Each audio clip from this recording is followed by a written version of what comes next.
Mike the Ref Maloney, Big Bad Boris on the call here tonight. Let's go!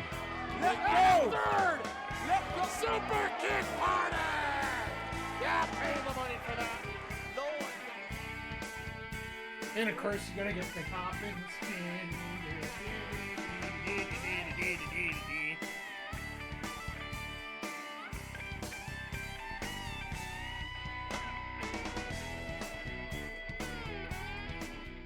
Hey, yo, yo, yo, and away we go. Hello, everybody. And welcome to the Mike the Ref Twitch stream here for the AEW simulcast of the week that's gone absolutely bonkers. I think that's the politest way to put it here. It is January 24, 2024. Gotta make sure I get that year right. Once again, everybody, thank you for checking things out, whether you check it out live, check it on VOD, or you're checking it over on the YouTubes. We got 700 plus subscribers over on the YouTube channel, 500 plus here on the Twitch channel. Appreciative of each and every one of you. So, yeah, biggest news out of the week, obviously, I would have to say probably is the fact that R-Truth screwed Damian Priest on Raw this week.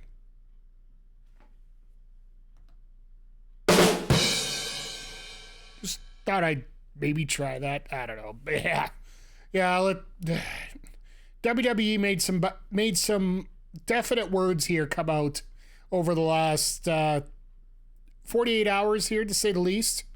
The Rock now on the board of directors. The Rock actually owning his own name now, which just flabbergasted me that WWE was petty enough to hang on to that name for as long as they did. And then, of course, the whole Netflix deal, which for us up here in Canada is a bit bittersweet. There's a positive and some negatives to it. To me, the positives, everything's on one channel, no fooling around, don't have to get any extra subscription yet. We'll see what Netflix decides to do. For those in Canada, all 3 shows are going to be on Netflix, not just Raw. For the people in the States, you are going to have 3 different channels to check out the 3 main shows. You're going to have Netflix for Raw and the PLEs. You're going to have USA for SmackDown. And you're going to have CW for the NXT broadcasts. There's so many rumors and speculation going around about who's going where and like what day of the week it's going to move to and all that. Folks, take it from somebody who was around this 3 different times. Just wait until there's an official announcement. Like, I was back around to the 90s when they started doing the flip-flops here for the different things that are going on here. And it's no use trying to work yourself into a fervor about, SmackDown's going to Tuesdays, Raw's going to Fridays, everything's going on Wednesday. It's too early to tell what's going to happen. All I know is WWE is taking a big gamble right now, and WWE could be known as that program that changed the face of TV in many ways. Not just be the longest weekly episodic show that at this point is currently on TV. That's going to be gone at the end of the year. But the fact that they're the first one to take the big plunge and move to a weekly live show that's gone completely to a streaming platform rather than just on main TV. The NFL has done it as well with Thursday Night Football, but let's face it, Thursday Night Football for the most part is a mitigated disaster. The video's okay. Like, the production that they produce is okay, other than the host literally coming out and saying she was making up fake news on the sidelines when she was a sideline reporter. But that's here nor there at this point. It just, the viewership just hasn't been there because the games have sucked for the most part. Like, we're getting 6-3 games. We're getting really games that really shouldn't be there until Thanksgiving. But now, Raw being what it is, this might be the spot where they actually show up and have a very challenging opportunity here to be great, to do a lot of good things, to show up and show off, as the kids would put it. If they get the numbers that Netflix approves of and they get the extra little kick from it, I would highly suggest that they might actually move all three there for everybody. Like right now, having PLEs on Peacock and Netflix between the two, it's going to be a little confusing back and forth. And it almost appears like there's going to be an extra tier involved for the PLEs. Like I said, we'll have to see what happens. If it's the fact that all the retro stuff is also going on Netflix, I'm more than willing to cancel my WWE membership and pick up TSN Plus now. So we can pick up Rampage and Collision every week. But personally, I think once the TV deal's done for TSN, I would almost recommend going to Sportsnet. For the mere fact that Sportsnet will be willing to show all three of them, even if their plus package for Sportsnet actually has, they actually have the opportunity to show stuff for free, because Sportsnet Plus is included with your subscription on most carriers up here in Canada. So hopefully that's the case. That's really positive thinking. Coming down the pipe today, just completely off topic here. Off topic, but then on topic right away. Triple H made a comment today, earlier today, that just, it reminds me a lot of what was said to us before, and that is WWE is planning to go to a more sports-orientated format. They're going to introduce a lot of more sports-based stats and figures and all that stuff. Funny. There's another promotion I've heard of that was already doing that before, and everybody complains about one copying the other. Well, the other copied the one again. So, sorry, but WWE, AEW, they both know they're good products. They're not going anywhere. And the fact that they're somewhat samesies in a way, it comes down to the fact, just enjoy what you want to enjoy. Don't be stupid. Don't be stupid and try to be tribalistic that you have to enjoy this and not enjoy this. And it even relates to some of the stuff that we do here. Like, I know that I've had some people wanting to work with me, but they'll turn around and say some people's work is absolute garbage. When you're commenting that a certain promotion or whatnot just has garbage wrestling, I'm sorry. It might not be something you like, but somebody does, obviously, because they sell the tickets for it. So, I don't know whether you're saying it for shock value or stupidity, but either way, that's not the kind of person I want to work with. So, but speaking of people I do like to work with, this past Sunday, I got the opportunity to take the entire Backbreaker media staff out. Well, 6/8 of them. Astrid was at the TNA tapings in Orlando, and well, of course, Kayla J's 3 provinces away. So, but the rest of us 6 managed to check out Love Pro Wrestling / Edmonton Old Kings Royal Rumble here this past Sunday. Great setup, great opportunity. I loved how the ring was set up on the side. It's a first opportunity, so I'm glad they got it in. Let's just put it this way. Alberta wrestling is on par with the rest of the country, without a doubt. I'm absolutely floored that it never got the recognition it deserved.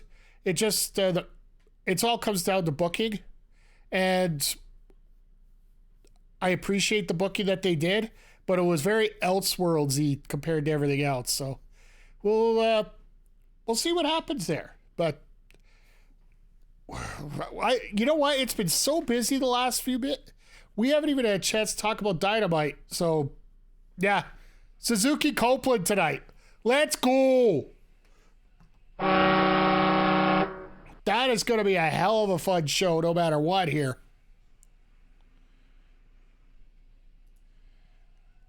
Sorry, just got to refresh one thing here. There we go. But yeah, we got a jam-packed card here. I find it funny that the former Ring of Honor six-man champions are taking on the AEW six-man championships for their title tonight. You lose one title, so you get a title shot for the second. It's a little crazy, but... Oh, hell, we're opening the show with Joe. Let's go.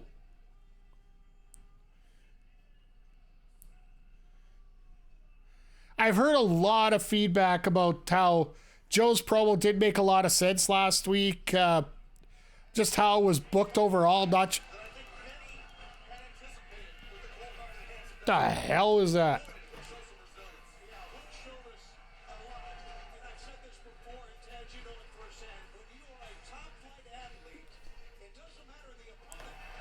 All right, my TV just decided it wanted to.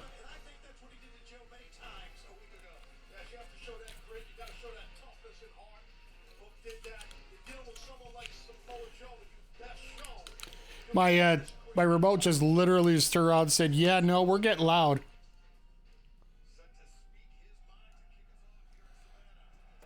All right, this is gonna be a fun little show from Georgia, Cody Rhodes country, of course.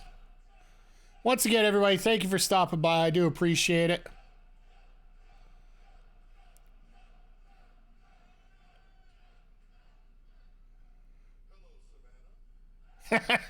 Hello, Wendy.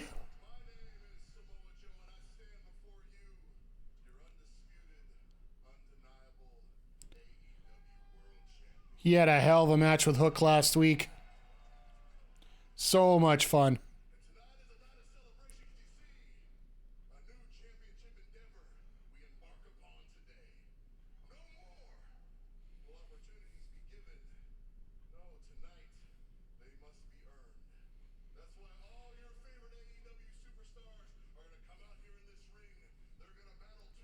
Superstars.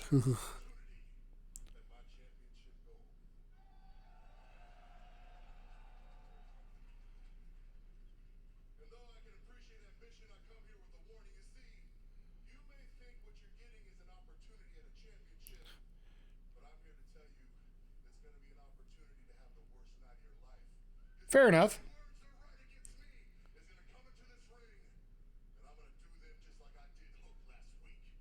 Ooh.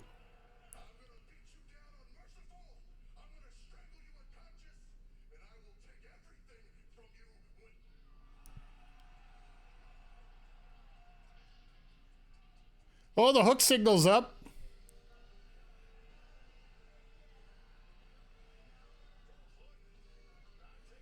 He's coming down with a mic. Hello, hello.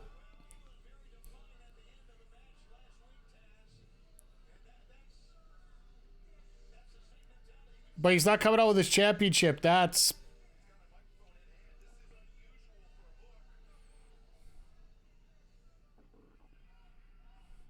What is Hook up to? Fighting back and forth here on this.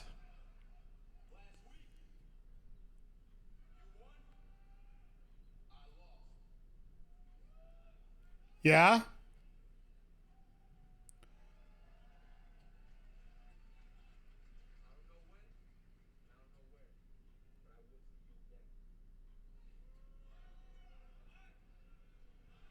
Oh, that was one of those over the shoulder, not over the mic.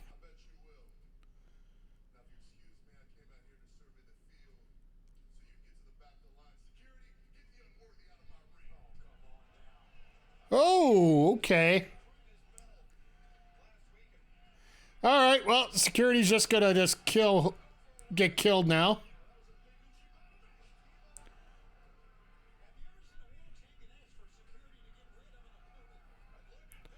All right,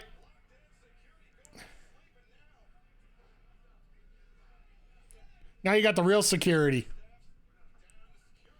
Not these cannon fodder security here, so.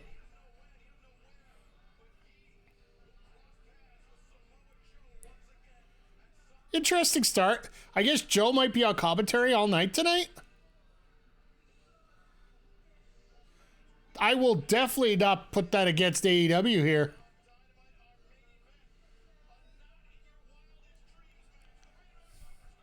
Like, who would have thought Minuro Suzuki and Adam Copeland in a main event?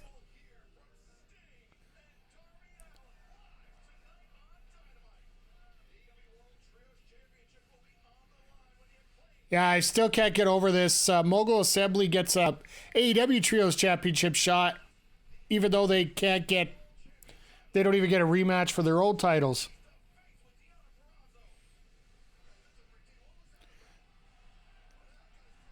Jeff Hardy versus Swerve Strickland. All right, well, I think this might be a test to see if Hardy's actually in one piece here.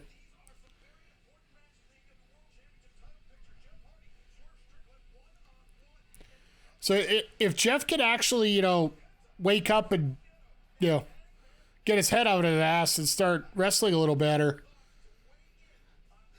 we might actually have a shot here at having a...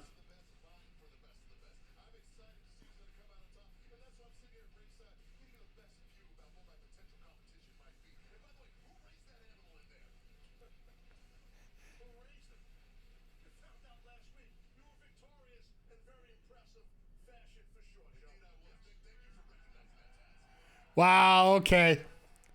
Joe taking that one shot, but I hope they leave it at that one shot.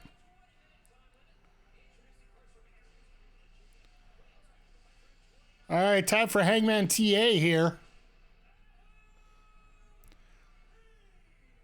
Every week, that mustache looks more and more like it's just so noticeable everywhere.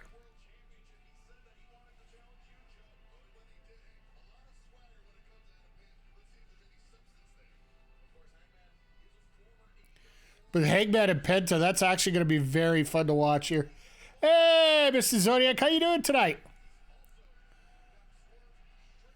It is a fun week here, to say the least. Hope everything's going well for you.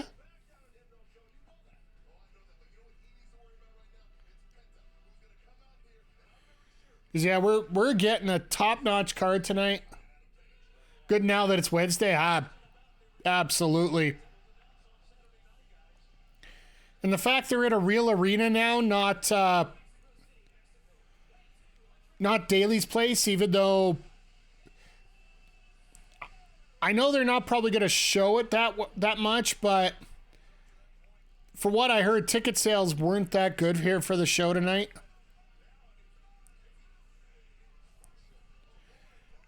I heard it was probably right around 2,000 for this show, which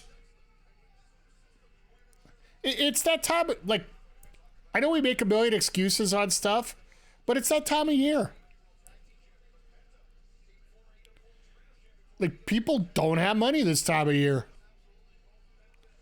And I'll be frank, I think Tony Khan burned a lot of people with his ticket reduction policy. Like I mentioned before, here in Edmonton, people were getting third row seats for $40 the day of the show. So what gives you any incentive to buy early?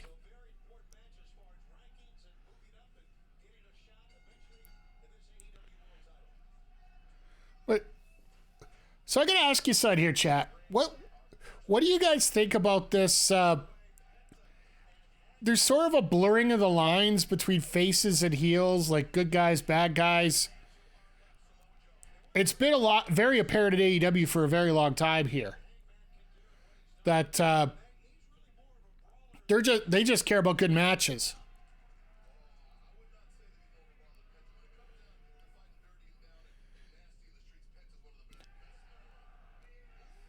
Like, I know Penta can switch on a dime, right? Like, I think we all know that.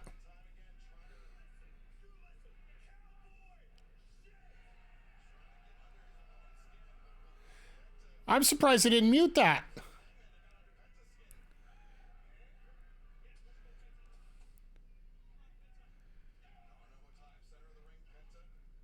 think they need to mic this place up a little bit. This crowd is like, this is a...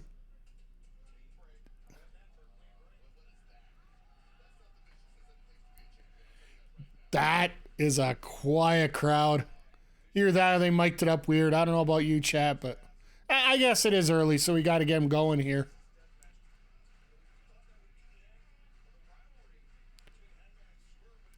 I know both Penta and Page both have the enthusiasm to get it going here.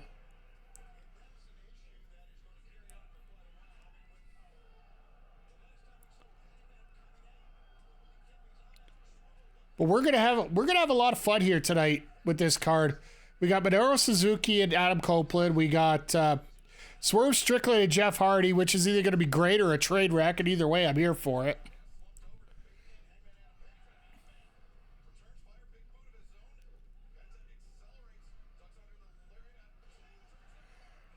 We also get Thunder Rosa back in action here tonight.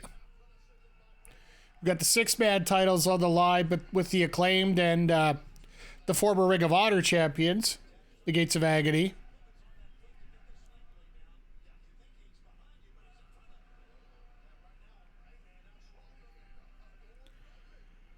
I really find it amazing how, in so many ways, you could consider Hangman underrated for a lot of people. Thunder Rosa is actually on Rampage. Yeah, she's been there on those 2 shows, but she hasn't been on Dynamite yet. So let's face it, right now Dynamite is the A show for AEW. Like, all 3 of them are producing great matches, but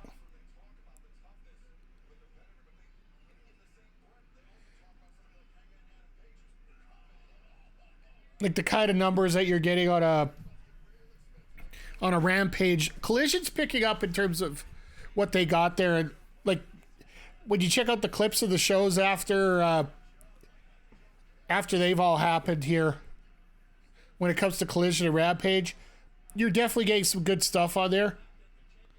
Like, hell, I don't want to bring up people going on Rampage because Jeff Hardy was on there too, and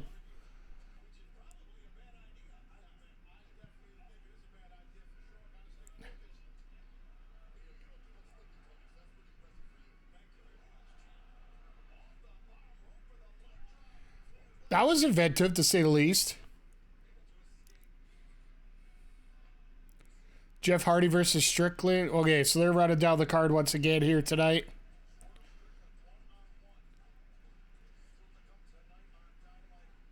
You got to think things are going to start ramping up here pretty much after this week as we're getting closer and closer to Evolution here. But there's got to be some way that they're... it's a bit of a holding period right now as we get into...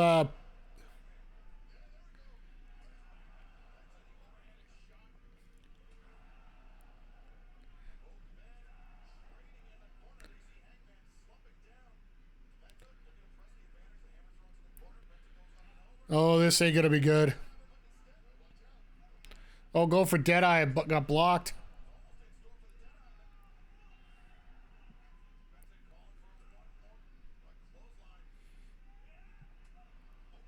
You do not want to get into a clothesline fight with Adam Page. I'm pretty sure that's the obvious thing.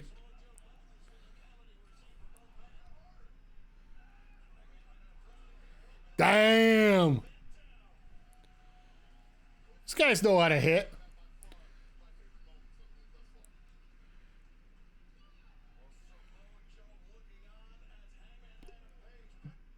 But it almost... oh, they went to picture-in-picture a little bit early. Shameful.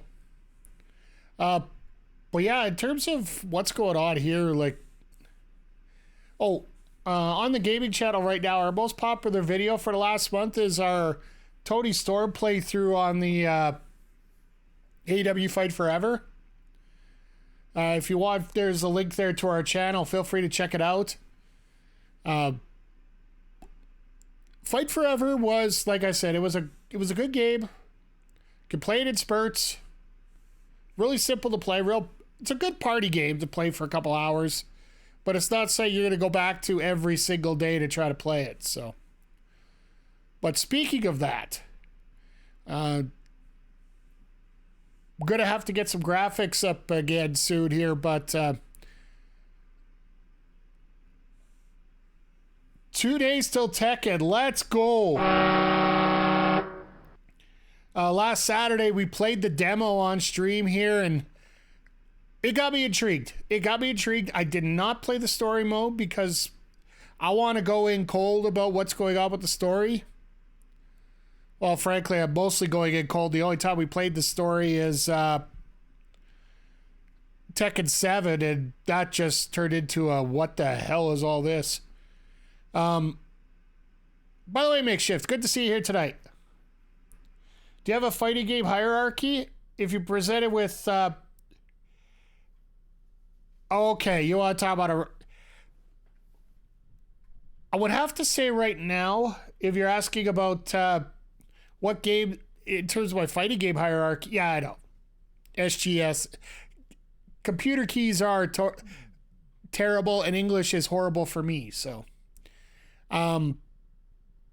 if I had to pick between my franchises, Street Fighter is always going to be my first because it's always been my mistress. It's always been something I've always enjoyed playing. Based on everything that I've played so far, I'm actually going to throw Guilty Gear into the second hole there. Mainly because how much I've enjoyed Strive. Strive has been an absolutely fantastic franchise to help out, to play out here, and now that we got a couple characters that we can do instead of just one.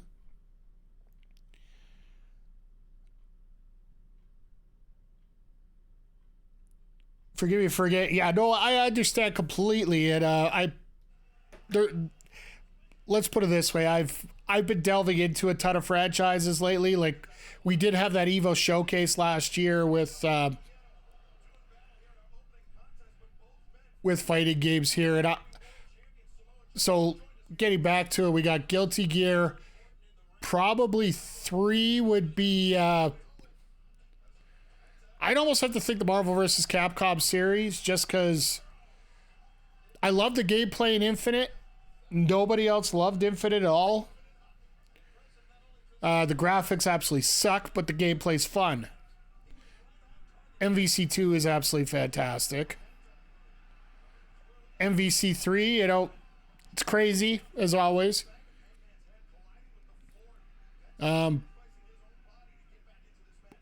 I'm going to actually put... I'm going to put a tie here between Virtua Fighter and Tekken. That's sort of like on the graph. My 0 level would have to be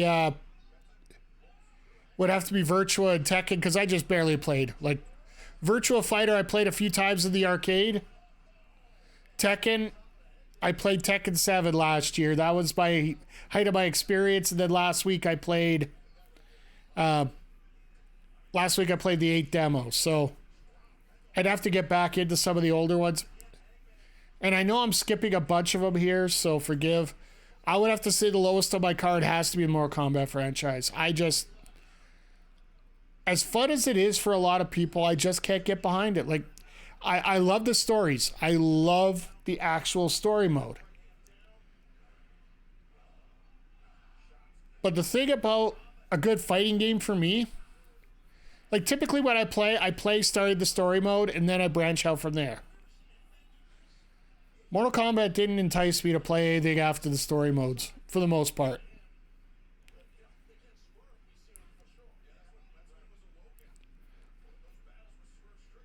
Like, I don't mind a little tougher gameplay if there's enough incentive for me, but oh god.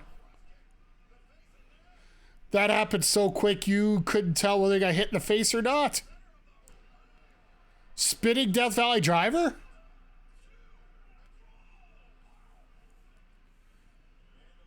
But yeah, going through all that's probably roughly where I'd have to go. There are so many others that I could fit in here.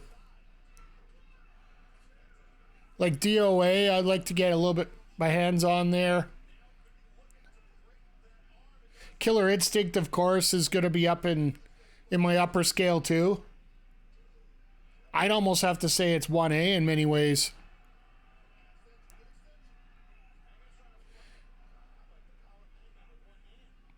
Jesus! Pop up Liger Bobs out of nowhere here. Well, Makeshift, what's yours? What if you had to label your 5 favorite fighting games? Chat, and it's for everybody in chat. What's your 5 favorite fighting games? I know, Christy, you got a little bit of advantage here because you actually did a flight on one of these. So, like in that list, I didn't even mention the SNK games like the King of Fighters. Like hell, we got to get those in there as well.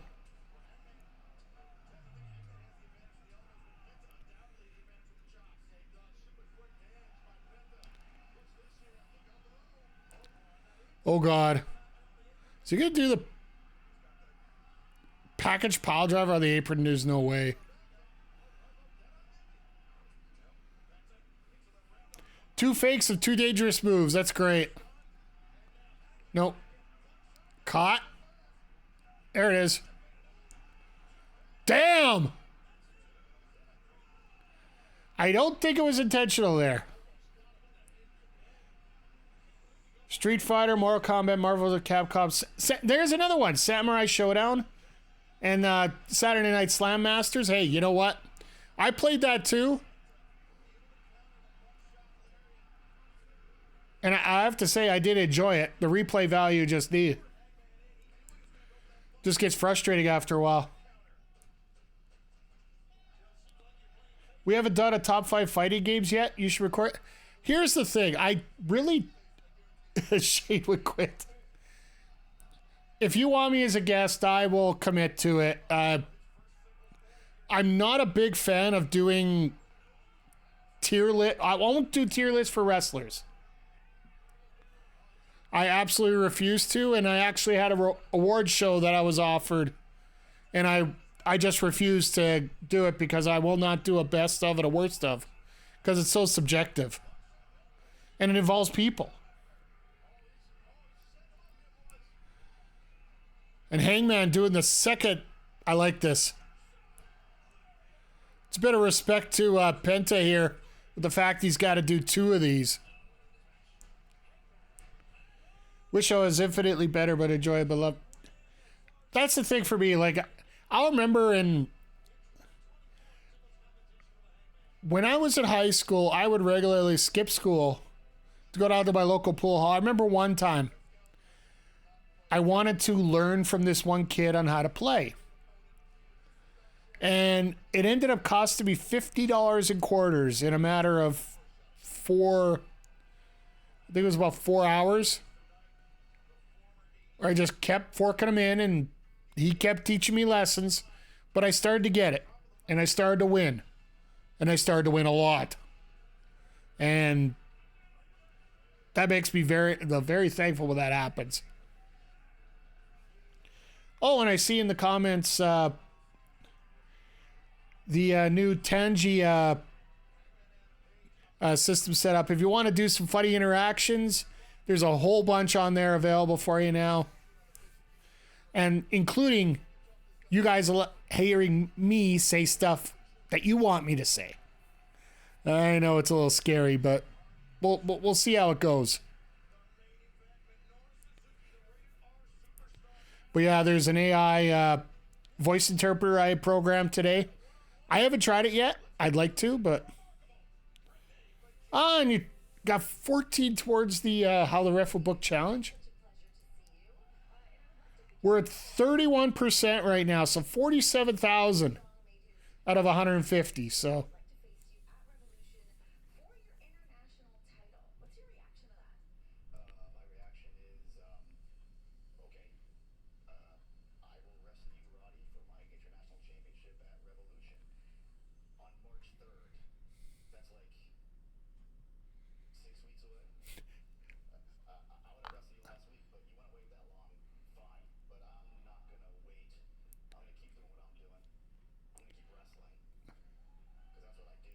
Where's Okada going?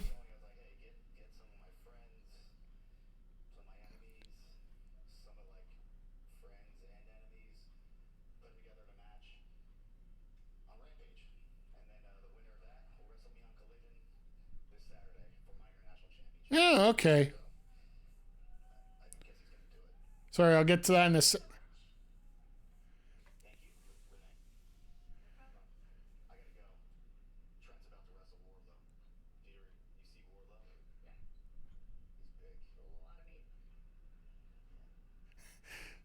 I love this awkward interview thing that Orange has. Like there was no real stop to that interview. All right, where's Okada going? Well, here's the thing, and chat, feel free to give your opinions here and throw it in where you think Okada's going to go. My opinion is right now, immediately, he's going nowhere. And I do mean literally nowhere. Take a little time, heal up, spend some time with the family. You know his value's not going to go down. He's not a guy that, you're going to lose. He's going to lose that much value by taking some time off and healing up. For those that are working full time here, I do believe that's going to be a little more the norm versus the exception these days. Ultimately, I do think he's going to end up in AEW. And I do think he's going to end up, at the latest, he'll be here at All In. It seems like Okada wants the money that WWE would provide and the memories and whatnot, but who says he can't sign to AEW for 1 year? To get some great matches. I know Tony Khan would love to put him in a bunch of matches. And then after that, why not head over to WWE where they're going to have a significantly bigger budget. Yes, I know they have a huge one already, but they're going to have one that's that even more prevalent. And possibly a main event scene that might be a little more competitive than right now. AEW seems to be the friendly place for international stars. Yeah, that's the one thing I'm wondering right now. Like, when does WWE turn around and say, all right, this guy's had his fun, now it's enough. It's time for us to install ourselves once again as the dominant players around here. Like, I found it really funny, and I was talking about this during the pre-show, about Triple H making the comment that WWE is going to be more sports-related. They're going to introduce more concepts of sports in their programming. Tony Khan said that that's the way we're going to be from the start here. Whether it has been or not, we can all debate that till the cows come home. But at the same time, isn't it interesting that everybody's borrowing everybody's ideas? Wrestling doesn't have to be that complicated. That's not Triple H, that's TKO. Well, unfortunately, Triple H has to listen to his masters, right? And that's where, Saturday is going to be an interesting story. I don't think the Mania setup is at all going to be figured out after Saturday. Ah, Matthew and Nicholas with those 70 porn stashes.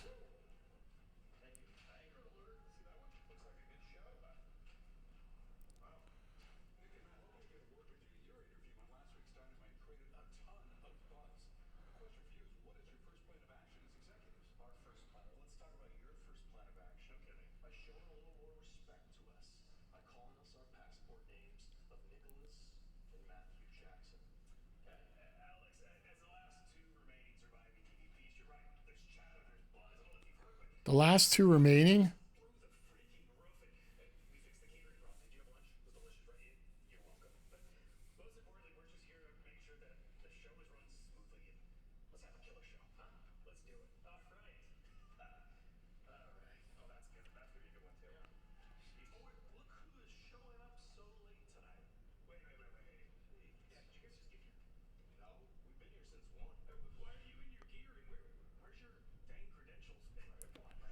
Oh, God.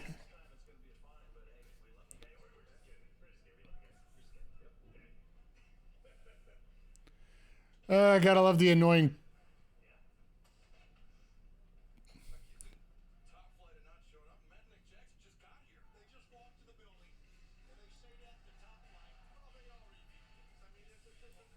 All right, time to see Trent get destroyed. It is nice to see that we're getting everybody out there from Roppongi Vice. Or we're not. Oh, we are? Okay. Because I got a feeling we're going to get the rest of the Undisputed Kingdom out here tonight as well. I assume Adam Cole's going to be around, but we're not really sure at this point. I know he didn't stream today, so I would assume that he's at the show tonight, so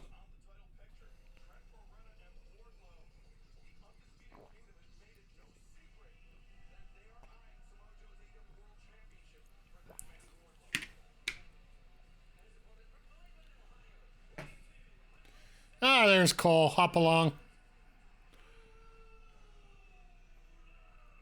And the new Adam Cole shirt. How many people are getting that one? Half a Cole face, half a devil face.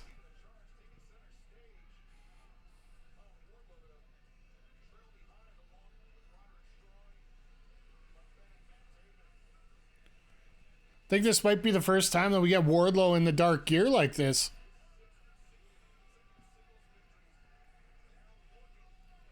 Wardlow has seen the light.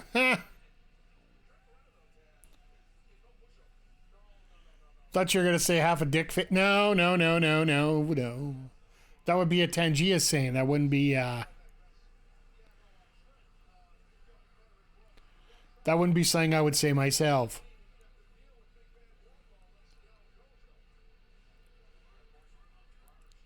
But yeah, I still don't expect this match to last overly long here, but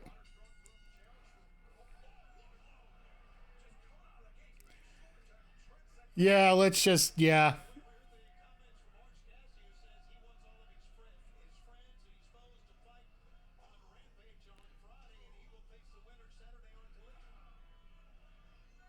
So I wonder if they're just going to have a battle royal, or are they going to have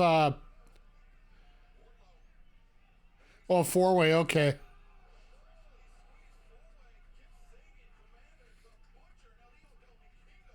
Four guys are just, okay, here we go. I'd love to see Kip take on Orange again and then have that pinfall during the picture-in-picture again.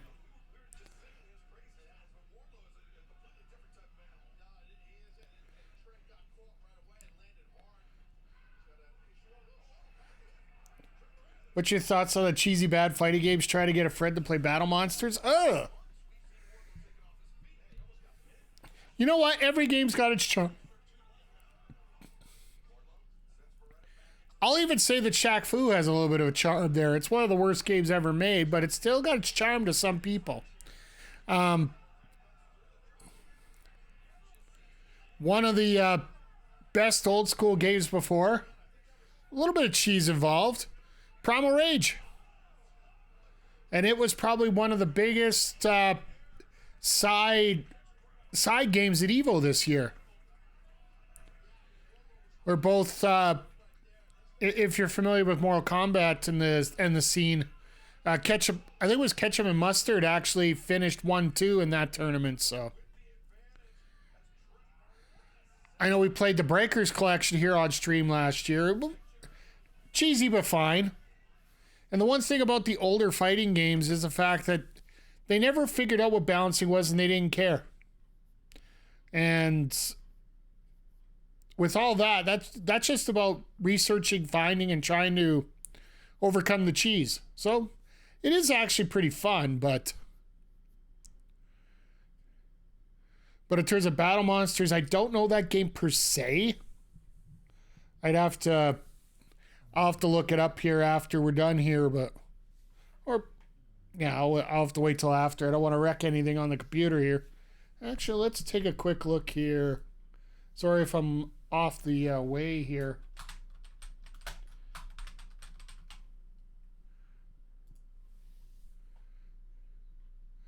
Oh my. Oh my. Yeah, that definitely qualifies. That was back at a time when it's a bad Saturn fight. Well, there was a stretch there, like once Street Fighter got good for everybody, like the numbers went through the roof. You had SNK, you had Capcom, you had everybody. Oh, don't worry. I just Googled it and just ugh. It's almost as bad as like Star Wars: The Battle of Terras Kase, right? If you checked out that game at all, it just, you look at some of it, just eek.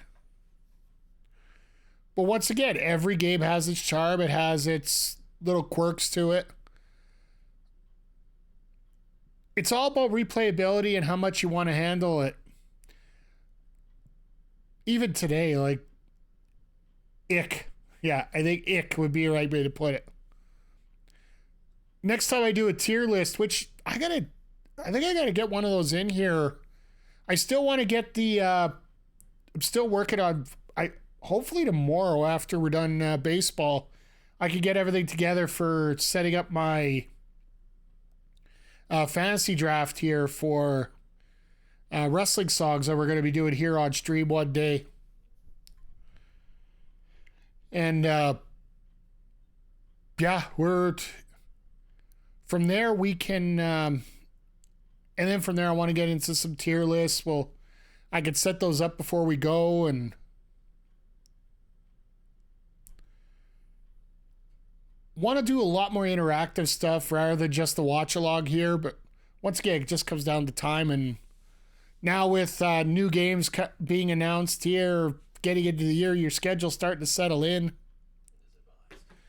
I do have a feeling that Suicide Squad Kill the Justice League is going to be a shorter-term game on stream versus a longer-term game on stream. Because I thought it'd be a real long story-based game, sort of like... For those that don't know, the base story of it is based on the Injustice League. Or the Injustice games, per se. And one of the particular endings.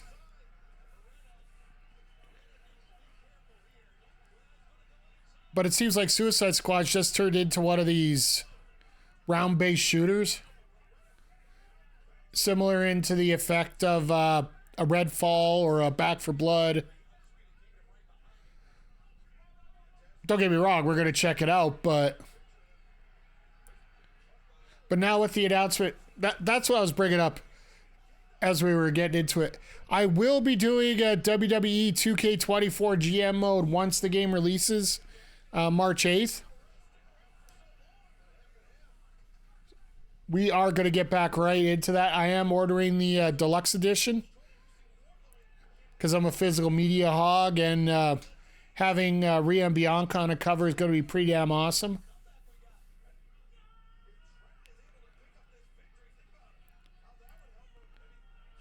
This might be one of Wardlow's longest matches.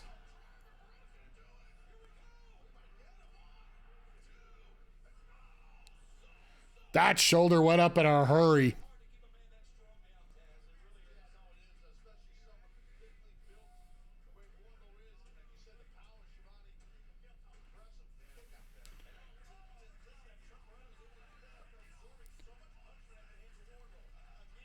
So with you guys here and you're watching wrestling obviously with me. Is there any other kind of wrestling content you want to see from me here at all? Like, I could throw it out on the old X machine all I want, but oh god.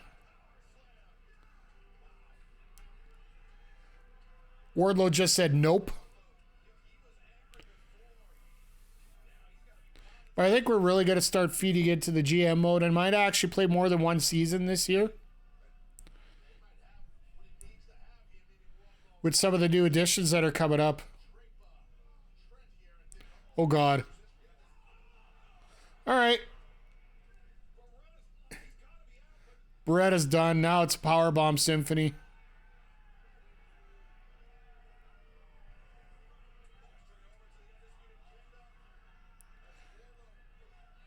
Splash Mountain Powerbomb.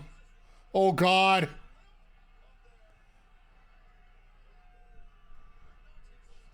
Damn.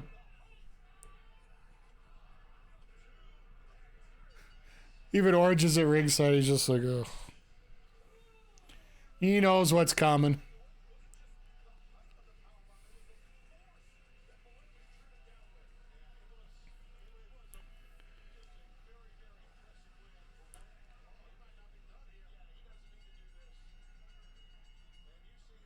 And here comes the rest of the team.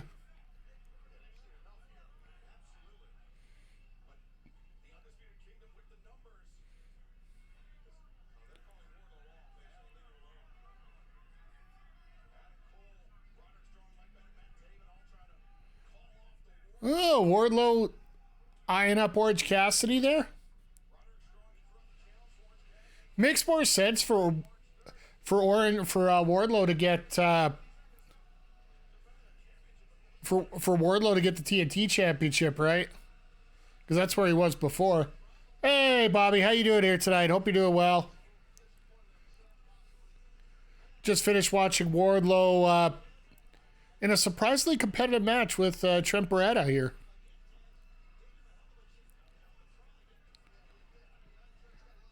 Like, what are the two great matches here tonight so far?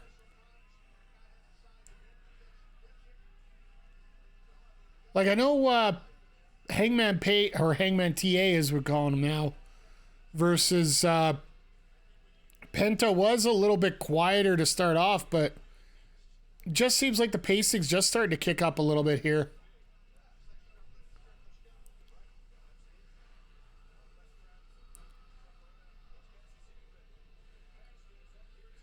Now, here's a part that upsets me with AEW. Like, in terms of production, you could use these few moments for something else.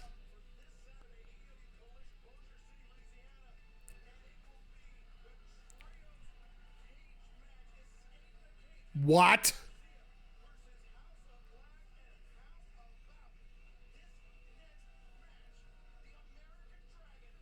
Oh.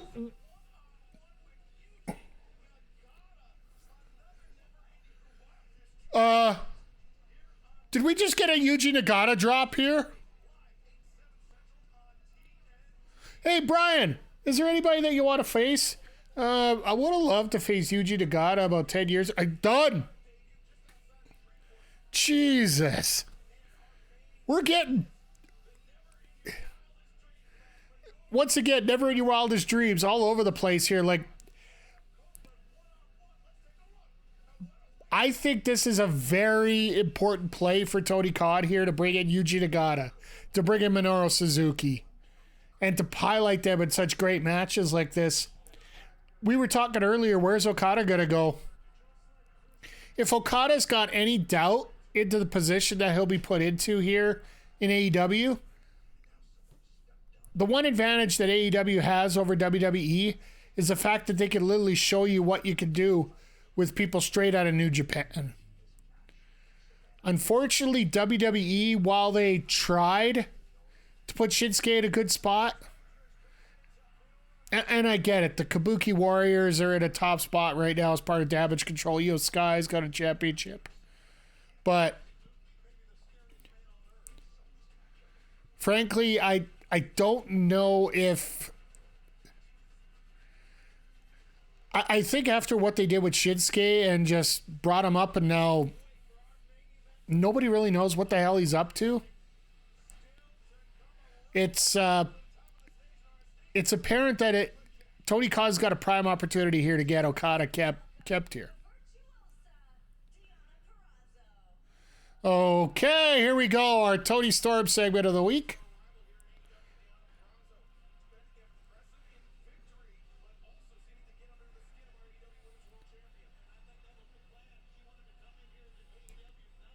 I'm assuming that this is going to be a Revolution match.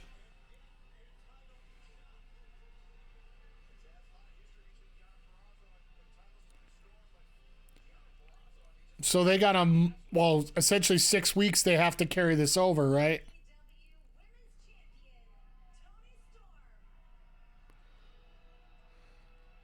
She didn't call her Timeless Tony Storm.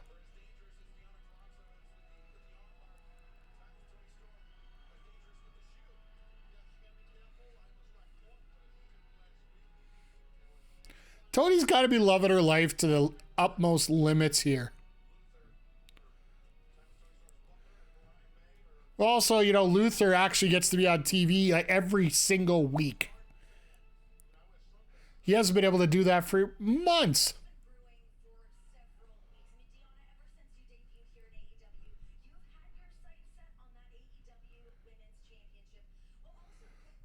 This is cool. I'm sorry.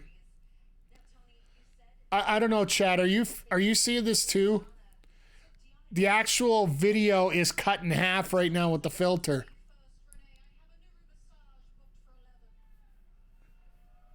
A Nuru massage booked at 11.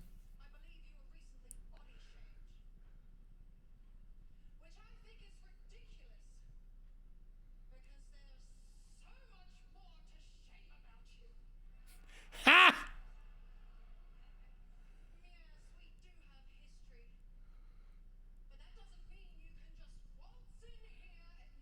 This filter is brilliant. Absolutely. For all the crap you get for the production crew, or I do, I'll throw that in spades. I've been giving crap about this production crew all the time. I just did it 5 minutes ago. But this, it's moments like this that can make up for it in a damn hurry.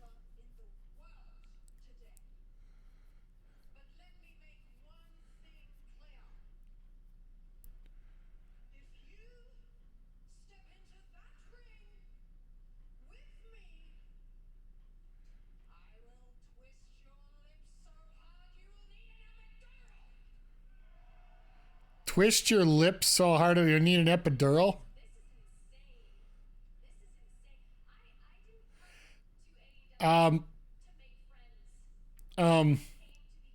Chat. I just got that joke. I wonder how long it's going to take for TNT executives to get that joke.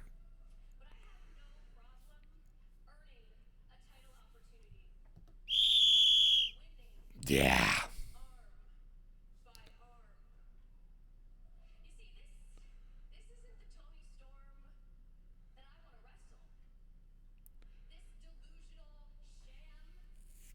Delusional sham.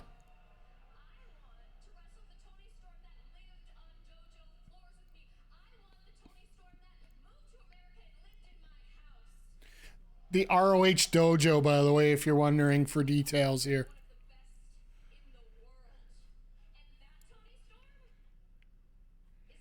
Yeah, did you notice she said you gotta twist your lips so hard they're gonna be an epidural? I'm not going there on that one.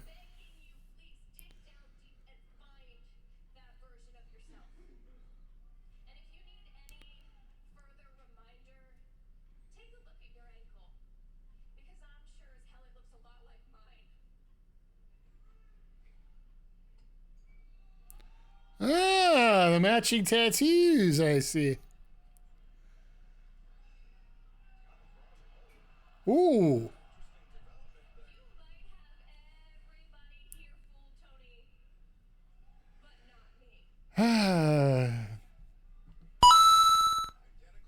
I don't know what to say there.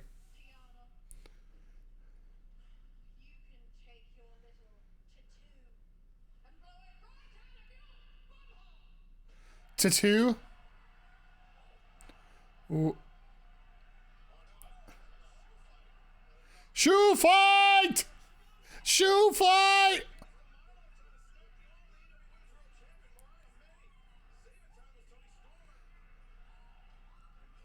And Luther just eats a boot.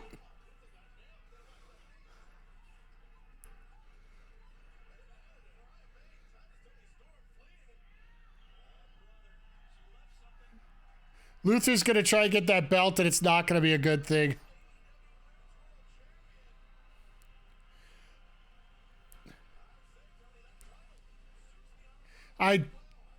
I knew that something was up. The only reason I knew that is because when they took the camera to look for the tattoo on Deanna, Her shoes were already undone. So as soon as she got up, as soon as anything happened, the shoes come off immediately because no ankles are going to get wrecked.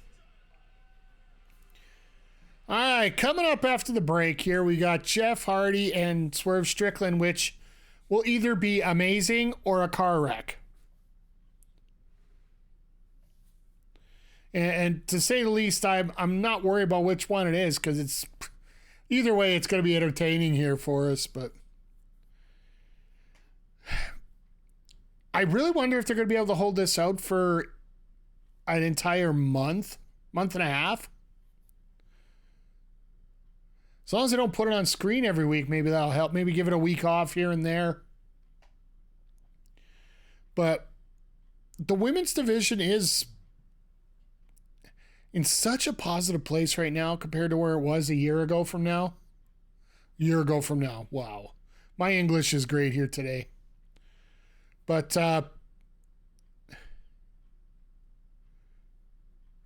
sorry, just those commercials that come on your screen, you're like, what the hell? That's what we just got here. But yeah, when it comes to Jeff Hardy here, it's the last few matches that Jeff Hardy has been in, he just hasn't looked like he's been able to keep up the pace that he really should. Like, Sting's look more in pace of everything that needs to be done than what Jeff Hardy's been lately. Has he been, has all the DUIs, has all the substance use finally got to him? Is it another case of Shinsuke Nakamura where everybody's just not going to care about what's going on? Like with Shinsuke, the biggest problem they have, and it was quite apparent in some matches early on, like back in the WWE days when he's like in that AJ feud. If he doesn't care, he's not going to try. And he's going to get by with reputation alone, and for many people that's fine, but for him, I don't see why that would be worthwhile here. So I really wonder if that's the case with Jeff here, if he's not getting a main event spot that he thinks he deserves, which I really don't I don't feel he should have it. I personally feel like if you're going to have a top star, he must be able to cross the border, and, well, Jeff can't. I think we all know Jeff can't. Jeff Hardy, he's already sunk his own ship. It's not like anybody else has done anything to hinder him that much.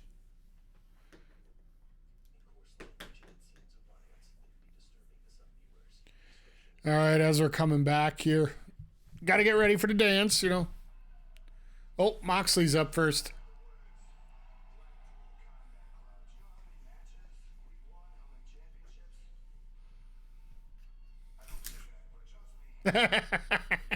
I love Mox.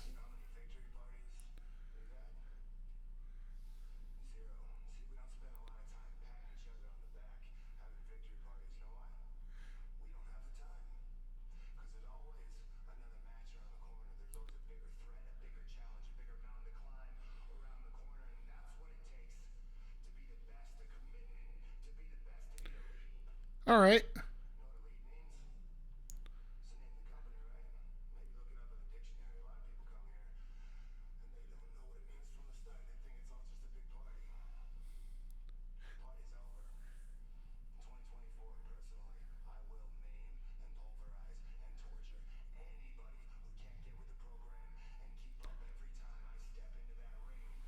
Oh my.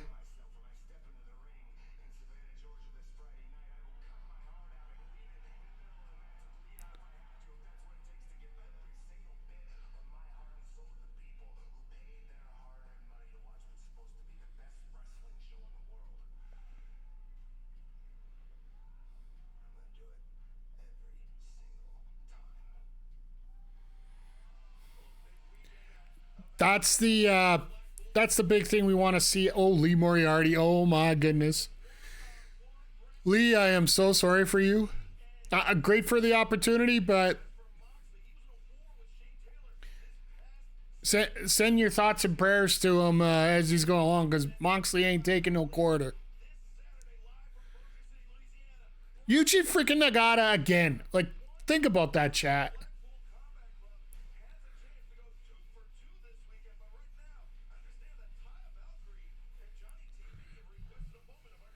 Why are...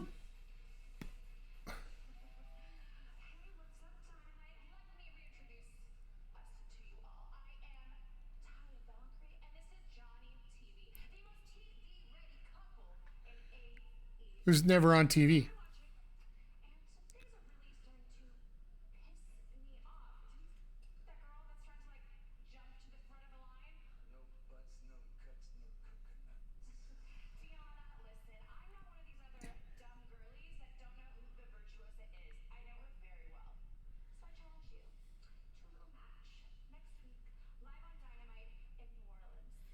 Ooh.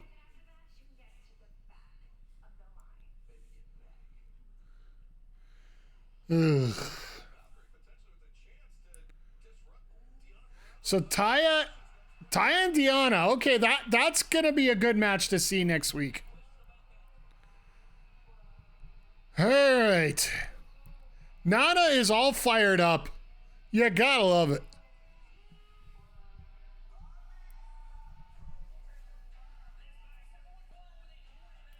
Gotta get the dance in. Everybody's here for the dance and the swerve and the gimme and the go and the...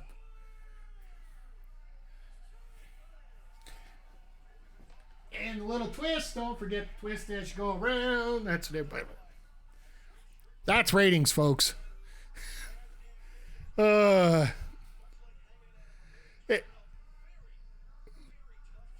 I hate it when they go to, like, somebody like Swerve is so uber popular here, and you go to your crowd shots and nothing.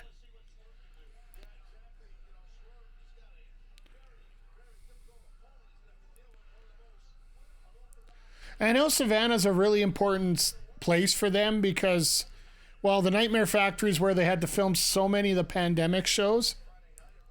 Oh, there you go. Oh, the Iron Sheik's in the third row. Cool. Rest in peace, Iron Sheik, of course.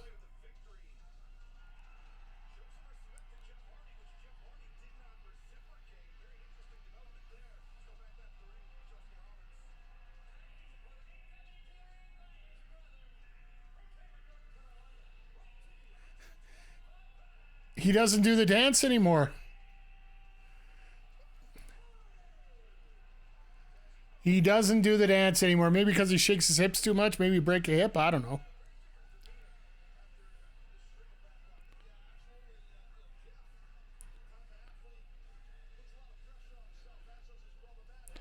This is good. Well, I'm glad Aubrey's in there to take care of this if we need to.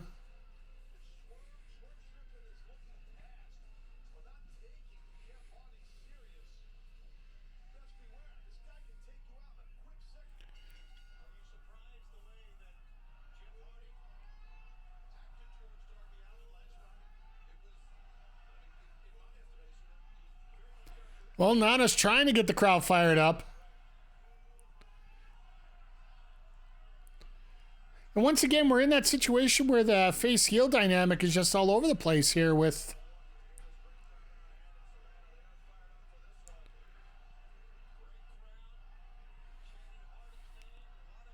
Everybody wants to cheer...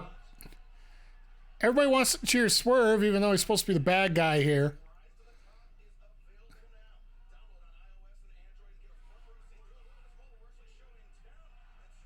So have any of you downloaded the AEW Rise to the Top game yet?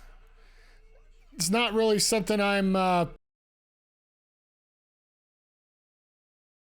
appreciate those kind of games. It just doesn't feel like it's going to be a game that I'm really looking forward to playing in some ways. It is a bit of a GM mode too, though, so...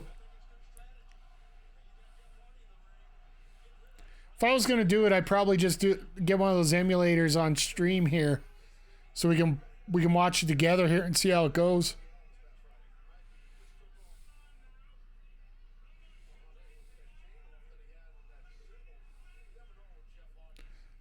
Jeff forgot. I don't know whether that's he's trying to strip down everything and just be generic Hardy now or what.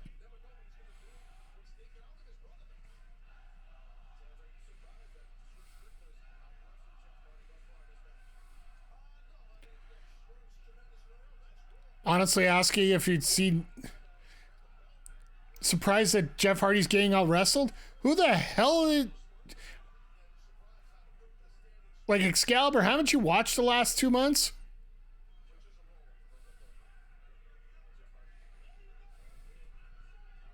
Oh, that was a good slap there.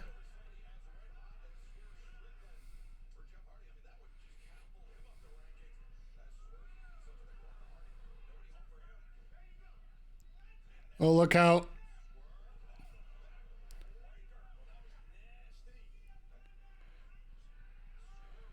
Well, I'm surprised they don't have Joe out here for this one as well.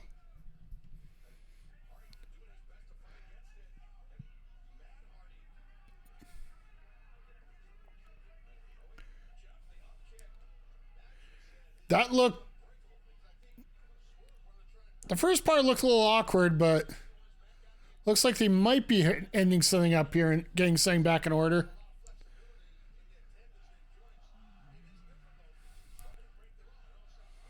Thunder Rosa and Red Velvet, that's going to be fun to watch.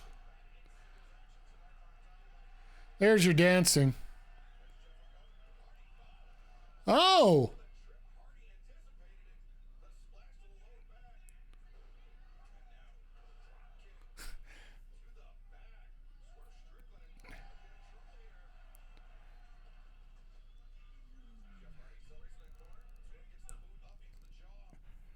I don't know, it's tough to watch Jeff in the ring sometimes.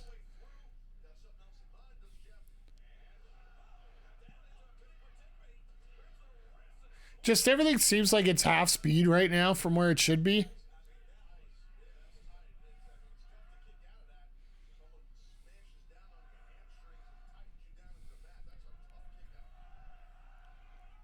And this crowd ain't helping much either on it because there's just no...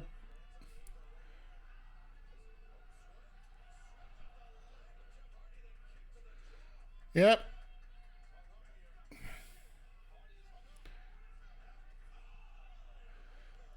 Like, seriously, that's just... Ugh.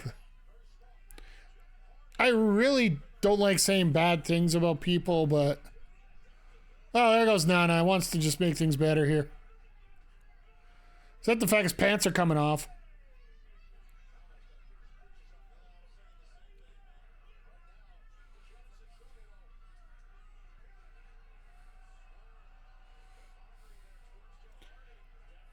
Jeff, this is why TK keeps you on dark? Yeah.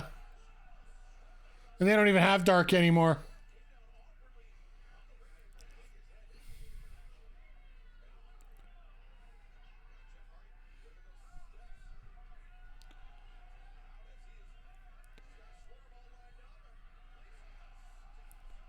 Well, he hit it.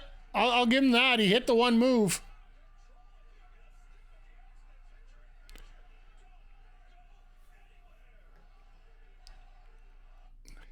I don't know if they'll even get up after that. But no, I really hope that either they do something with Jeff that's going to be able to amplify the stuff he still can do. And I'm assuming that most of that's going to be involved in tag team wrestling. Because I'm sorry, like, to me, he looks at... If you go to an indie show... And, you know, you got that wrestler that's been released for like 20 years, but he's still coming out and doing independent shows where you're paying your $15 and some promoter's going to book him because he's a name. He just goes through the motions. It almost feels like it's not even that he's intentionally doing that, but it's hard to explain. Like, it's painful to watch too, because I know I was around for the beginning with the Hardys, and even then, things weren't this rough.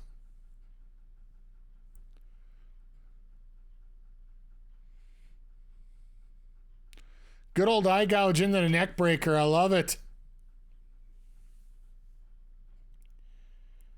Needs to be backstage being a mentor, then come out for the inevitable Copeland Cage versus the Hardys Member Berries match. Yeah, if they're going to do another match, let it be that eventually, but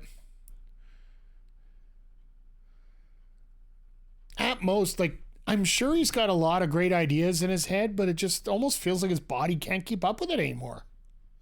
And that's probably one of the most frustrating things going on right now is the fact that it doesn't look like he gives a crap.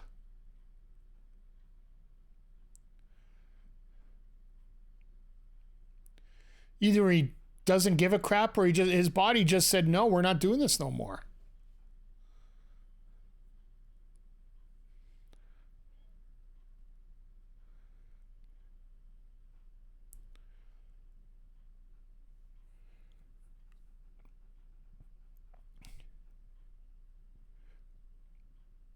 But I will say this does allow Strickland to get some stuff in. And if he can carry Jeff here through this match, it should say a lot to TK that he wants to continue on with what's going on here. So, and get him into that premier spot. Because I still truly believe my storyline where it's going to be Swerve versus Will Ospreay for the AEW World Title at All In. For those that want a Cole's notes about what's going on, Joe keeps the title until Double or Nothing. Loses it to Strickland. Strickland carries it for the couple months. Ospreay gets a little bit more of a focus and ends up getting the title shot at All In.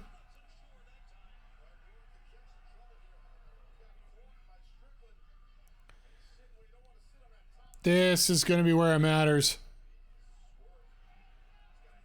Hey, Mr. Crowder. Things so far have been okay. Like a Wardlow and Trent Baretta match went well. A little longer than expected. We had, right off the start, we had Hangman TA versus Penta in a really good match. Deonna Purrazzo and Toni Storm got into a shoe fight. Then Taya Valkyrie challenged Deonna Purrazzo for next week, so we're getting that next Wednesday, so that'll be fun. Now we're getting Jeff Hardy's Swerve Strickland, which, frankly, 10 years ago, this would have been a great match, but it's almost like it's just starting to get into gear. But I have to say, the first 5 minutes of the match, it was just... I think brutal would be a polite way of putting it.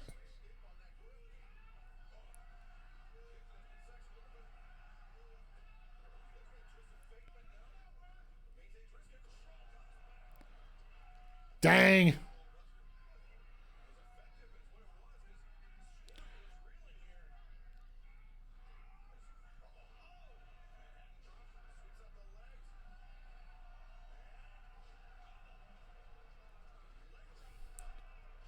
Like Jeff's busting out the greatest hits now, but feel bad for Jeff. The 2000s caught up to him. Yeah, like his last tag match, he just stumbled and Matt's trying to justify everything that's going on. And hell, I feel bad for Matt too, because, you know, wrestling consumed another marriage, it looks like.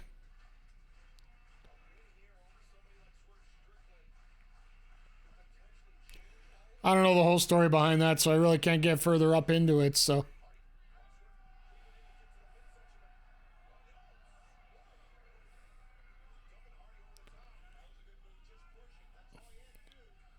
No, so far tonight we've also been talking fighting games. We've been talking Okada.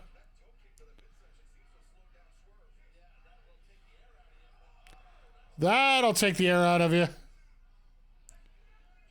Feels like Swerve's carrying this match. Yeah, like that's what we're saying. If Swerve can keep this match going. Oh, please, just put it. I never wish a fake injury on anybody, but this might be the one that you need. Cause going to be one to bankroll and save Chase U. Calling it now.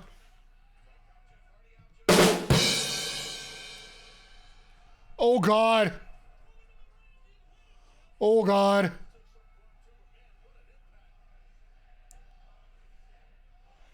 This crowd's into it, that's for sure.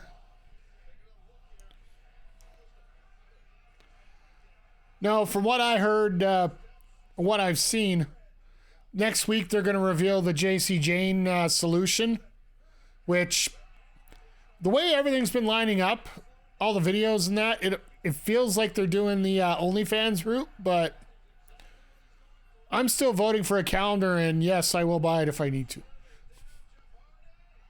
And there he goes. He never hits the swanton anymore. Please finish this. There it is.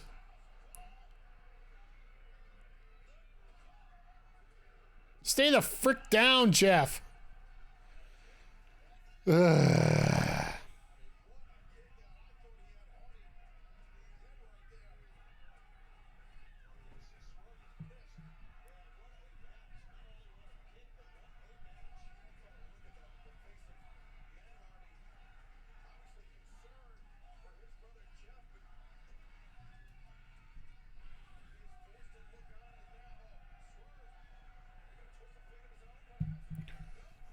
Oh no, look out. Looks like Aubrey's call. These Jeff Hardy pins, she's counting extra slow just to be safe. The frick?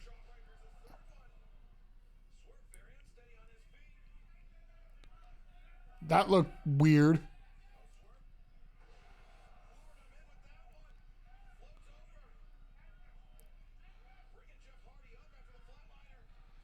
Okay, let's see if we can finish this off here.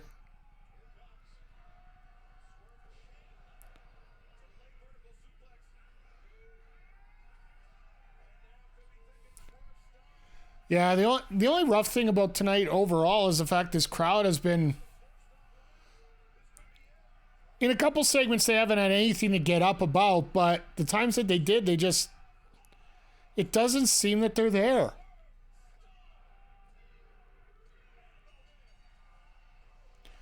And mercifully, this is over.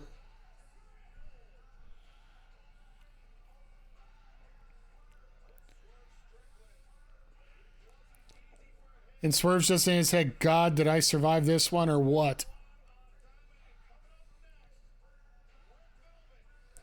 So we got Red Velvet Thunder Rosa. We got the 6-man title match, and we got Suzuki and Copeland. So we got 3 matches and 45 minutes to go.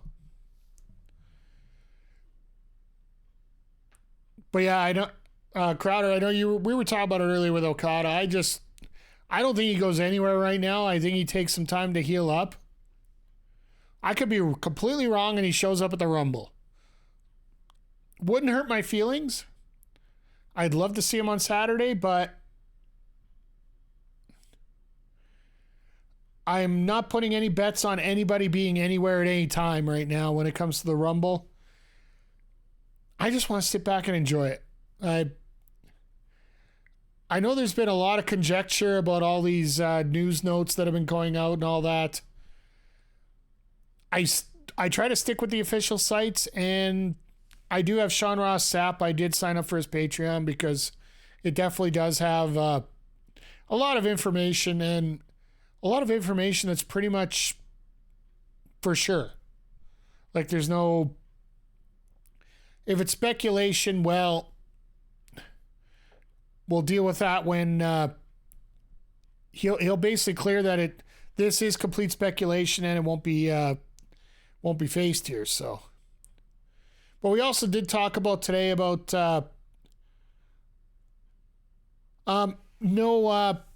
Crowder. Unfortunately, Nagata versus Danielson is coming up this Saturday on Collision. So us here in Canada, we got to fork over the $8 to watch it. So, yeah, there's that. We got Suzuki today and then Nagata on Saturday. So, just saw the tweet, yeah. No, they announced that earlier tonight, so I actually popped when I saw it, but then I realized it's on Collision. I'm like, oh. That's your counter programming to the Rumble?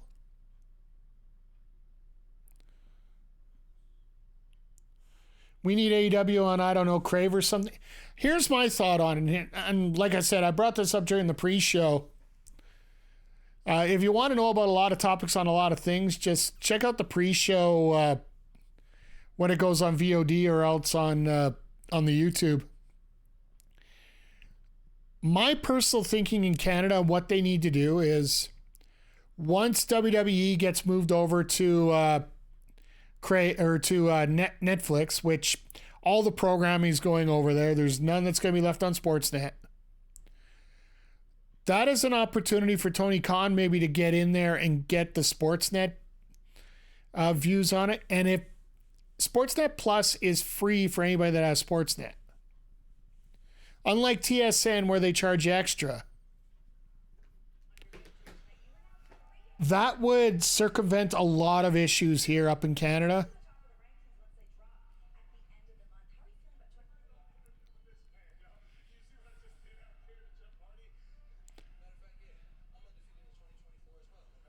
Wonder when it's got to be close to the same time. Hey, Bucklocks, how you doing here tonight, sir? Hope you're doing well. I'm doing great. We've had a lot of interesting conversations today. The wrestling has been decent, but not over the top. So,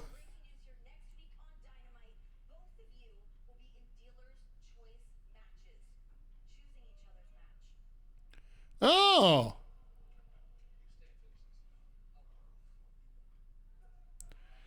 so next week we get dealer's choice match, or pick your poison, I believe is the way we more oftenly hear from it. Well, yeah, doing well. Getting ready for a bunch of the game releases that are going to be coming up here over the next few weeks. Like this Friday, we have Tekken 8 coming up. You're damn right we're playing it Friday night, as long as it's not one of those 16,000 meg files that takes 5 hours to load. Call of Duty. And then next Friday, we got Suicide Squad Kill the Justice League,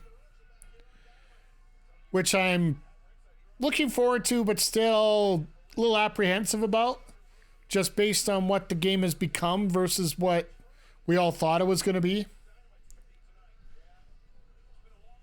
And then now we got WWE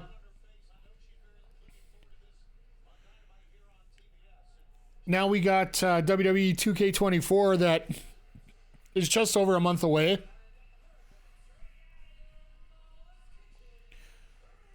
Well, simply put, we got AEW Revolution coming up March 3rd, and then the Friday after is when the release of 2K's coming out.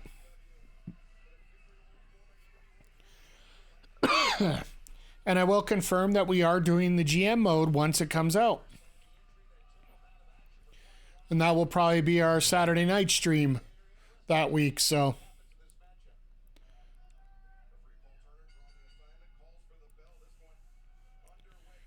But no, how is everybody tonight? Like, I know that I've been giving a lot of stuff about me. What about you guys and girls? And whatever you wanted to identify with. I got to keep everything open these days. I'm actually really happy now that our temperature is nearly at zero here, or in the low 30s for the American folk watching.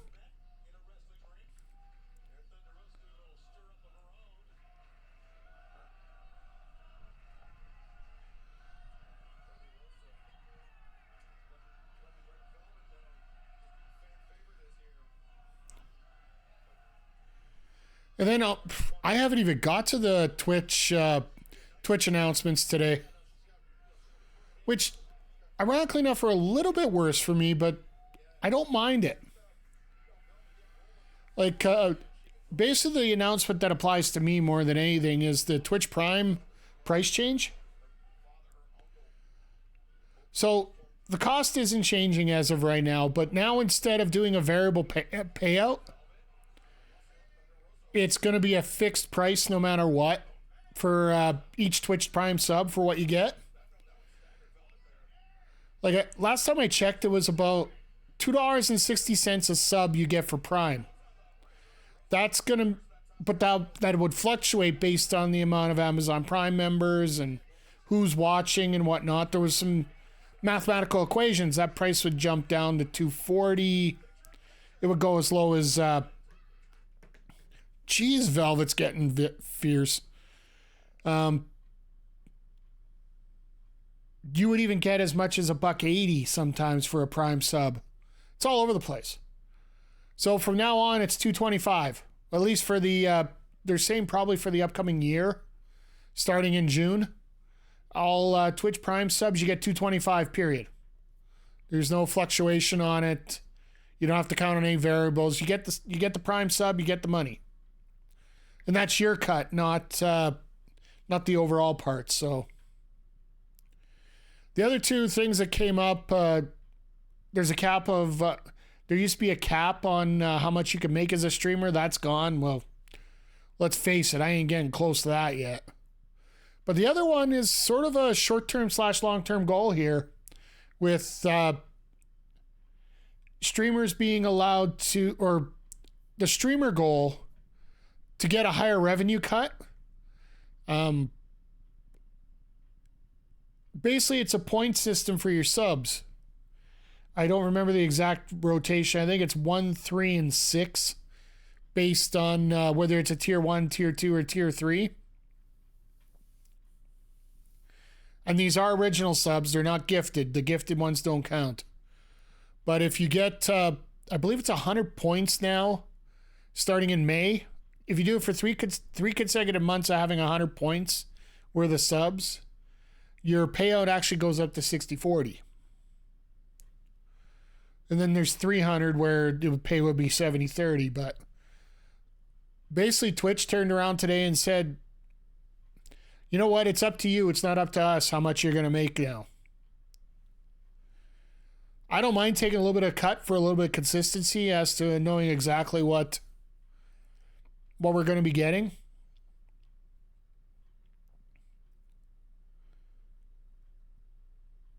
But it also sets up the fact that affiliates can have goals now to get your get some extra money as well. So, like I said, long-term goals, not anything too soon here, but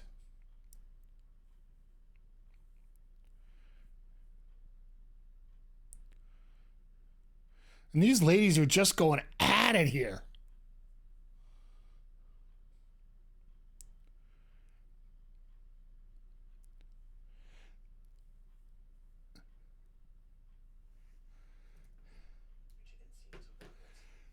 Like, they're only going to get about 10 minutes of time, and they're putting everything they can into these 10 minutes. Because I'm assuming that the Mogul Embassy is not going to get a entrance. And I'm assuming we're also going to get an overrun here tonight, too.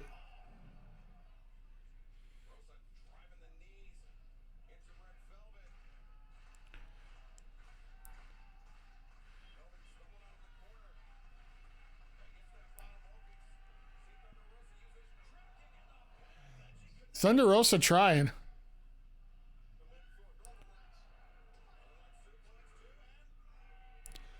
So I don't know how much you caught there, Crowder. If I don't know whether you're behind the ad wall or not. I don't think so, but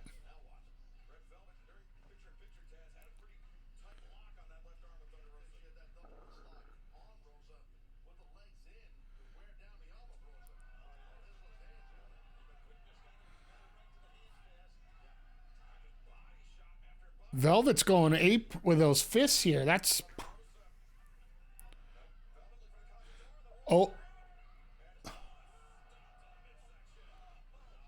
Could you imagine Red Velvet getting over on this one? Oh, she's...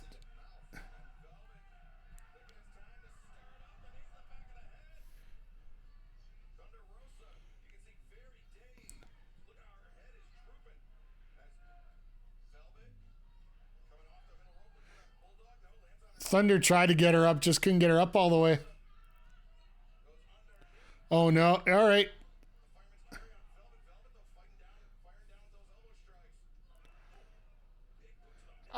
when you're trying to go spot near the end with somebody new, it's not exactly the best.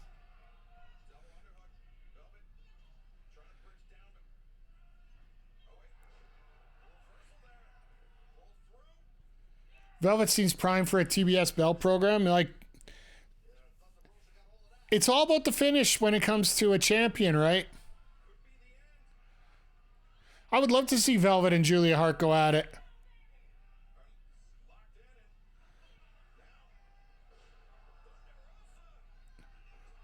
Thunder Driver.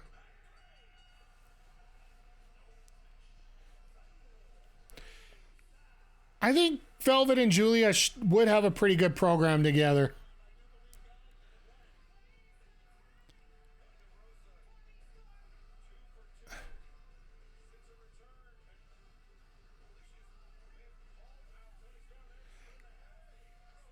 Thunder Rosa tried to get promos out and hey, the Savannah Bananas.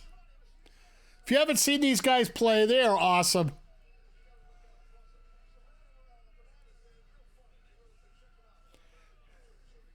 Of course, these are the guys pretty much provide most of the energy tonight.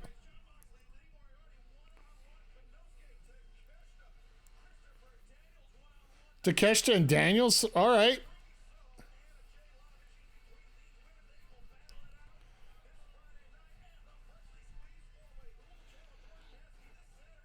I love how this four-way got set up here for the international title. It's one of those, yeah, I'm going to have some friends and some enemies. Just get them in a ring. Winner face me on Saturday. Serena Deeb on Saturday. That's nice. And then, yeah, we're getting Nagata and Danielson on Saturday. Hot diggity dog. Mariah May with another...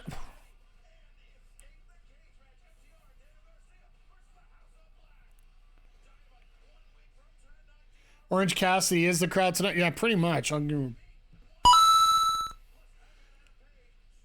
What do you guys think about the new graphics like this? With the lights in the background, the red and the blue opposite sides?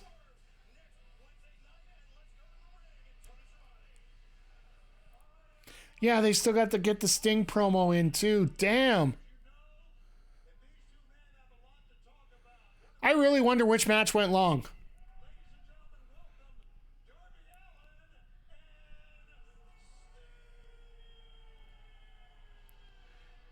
Well, there was your one Sting thing for tonight.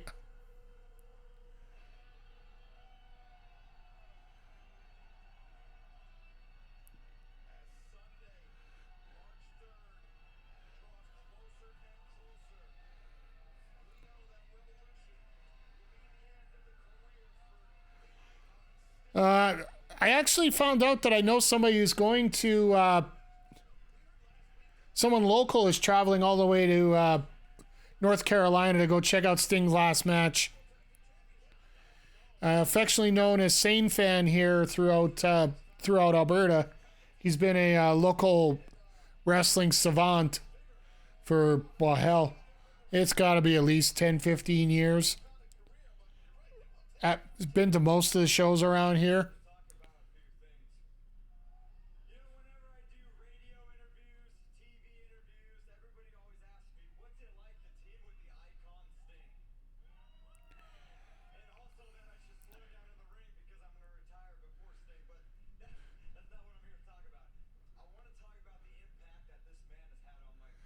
Oh, God.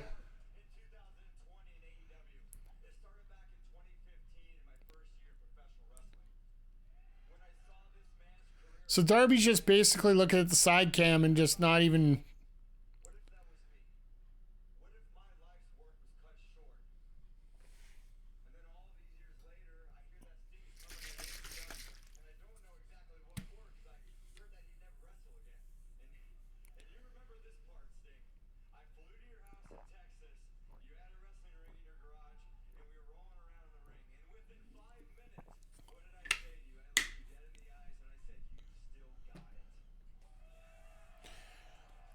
At least we're getting a bit of a story as to why these guys are working together.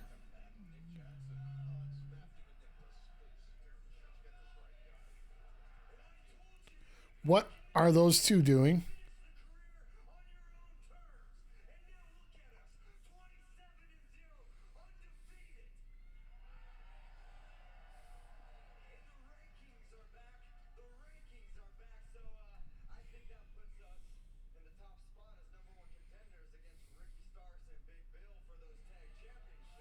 No.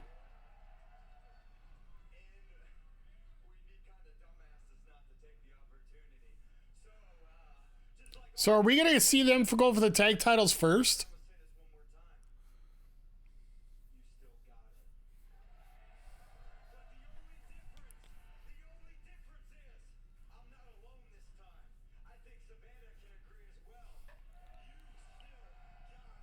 So we're getting...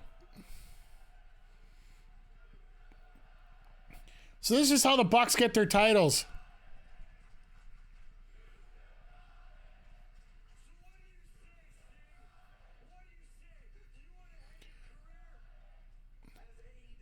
Now I wonder if that mask that they had in the crowd, and I know this is thinking 16 steps further,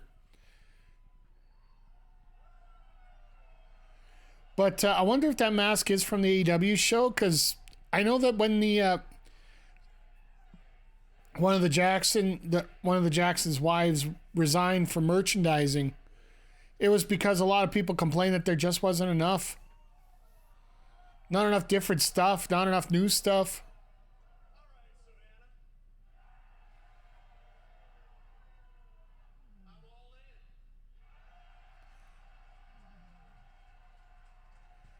What's this? Yeah, you show All In with the graphic. I wonder when that's going to get used.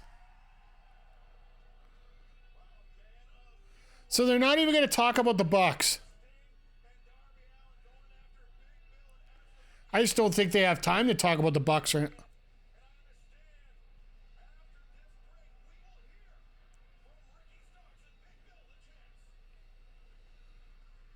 What the... I love the fact that on the graphic that they showed here, Darby and Sting are going to address the Young Bucks, but now all of a sudden it's about the tag titles. If that's what's going to happen here, we're going to get a tag title match here. I'd assume the tag titles are going to go to Darby and Sting, and then at Revolution it's going to be the Bucks, and the Bucks are going to take the titles, and that's how you're slowly going to get towards the FTR rematch that they have to be finding a way to get to that. Like, based on the promo, based on everything they talked about, it just makes sense.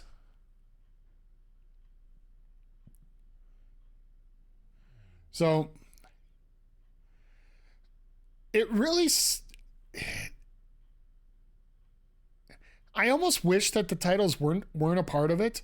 I truly do believe that they don't need the titles as part of this program. With Ricky and Bill, the way they're going right now, let's put it this way: any loss to Sting is not going to hurt anybody unless Sting pulls a Jeff Hardy. But at the same time, why ruin a good thing while you got it going? And that totally is what you got going right now with Ricky and Big Bill.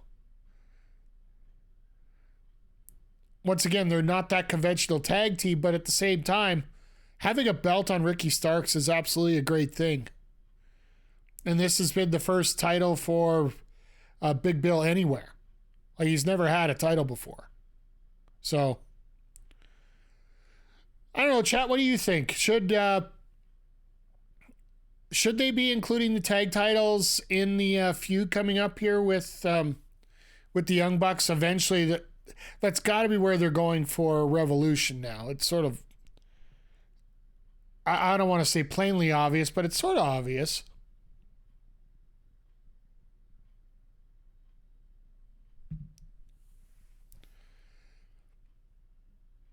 But yeah, we got 6 weeks to worry. We got 6 weeks to get through all this. So hell, I can't see them giving a loss to Darby and Sting going into that match. Could they retire with the tag titles? Maybe.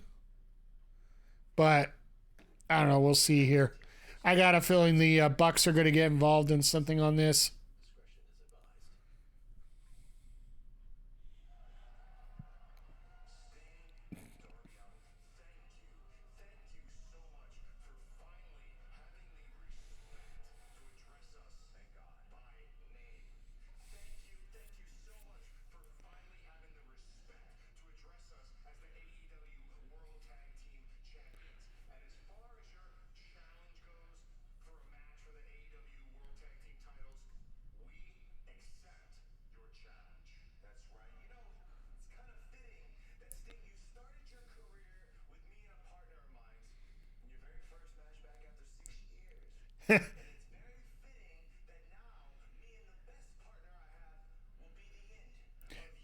You notice they don't want to mention the partner that he had?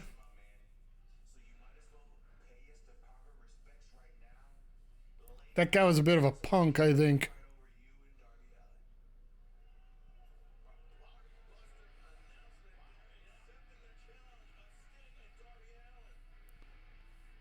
So I wonder when they're going to have that title match. Is it going to be next week?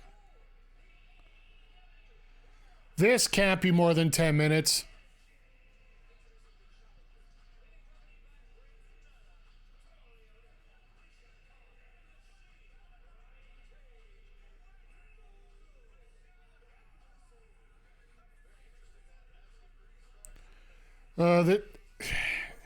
Either that or we're going to get Kazini Nare cut and it's just, yeah. Or do they not even have a match with it? Could you imagine the amount of pissed off people that would show up if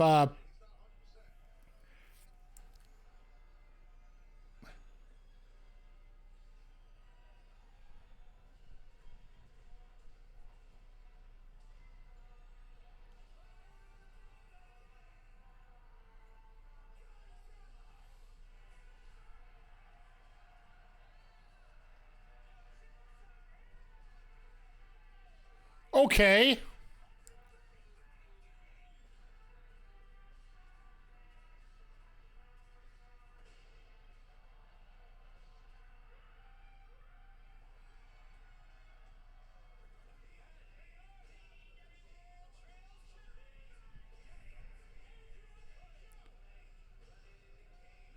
All right, this is okay.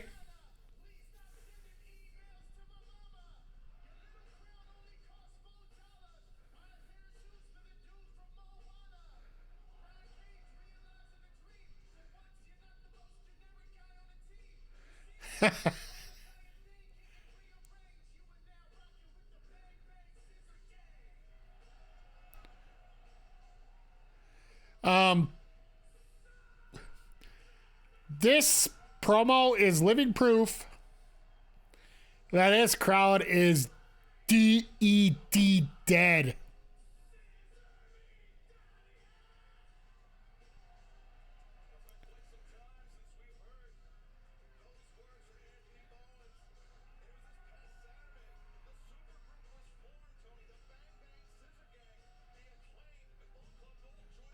Enough. Give me the titles. Let's go.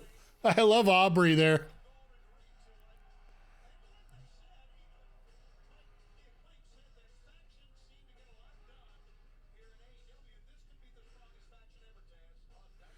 All right, let's get through. Let's get this done because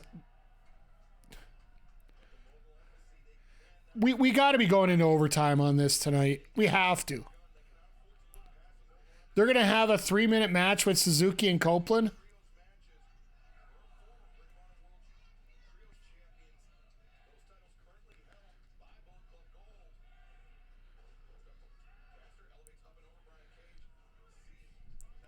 Like, it just feels like the pacing of this show is all over the place here.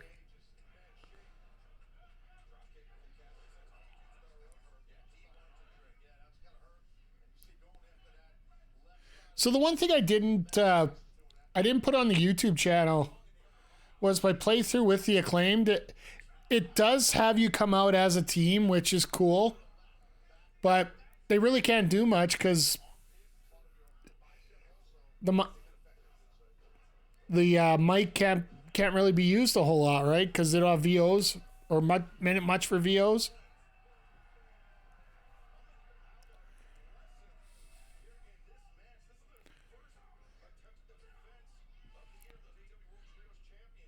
I'm glad that Excalibur threw in there the part about being the first of the year.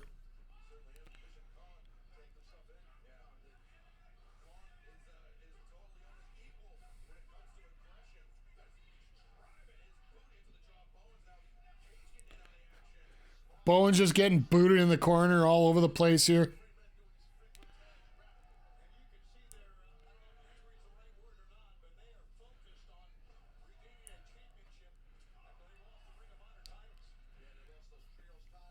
Yeah, they still got this dream match to go, and it just...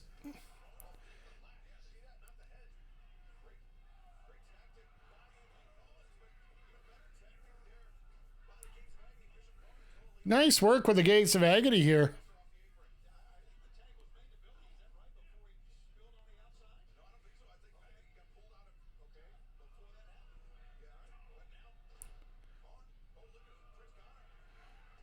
Prince not even getting involved. I love it.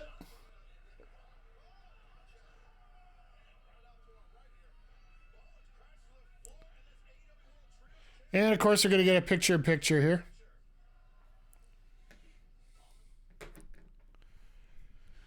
But yeah, so far, like, I'm not going to say it was the worst night of Dynamite, but it just, everything felt so off here tonight for the most part.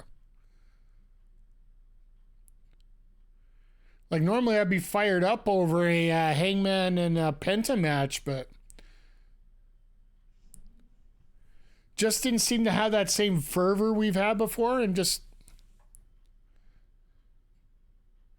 We got some good storyline progression here with Perazo and Storm getting ready for the pay-per-view.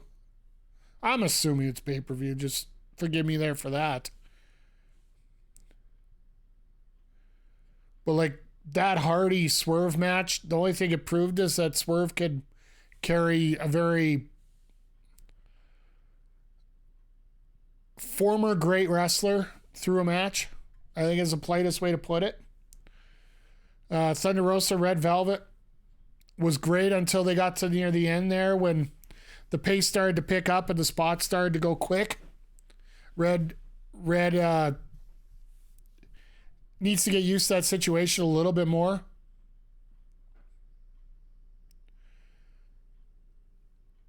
And then this 6-man tag, it seems fine. Just when you don't have a crowd that's behind it, you just that's when a show goes to die, right? Like, I get it, they could pipe in sound just to make it sound better, but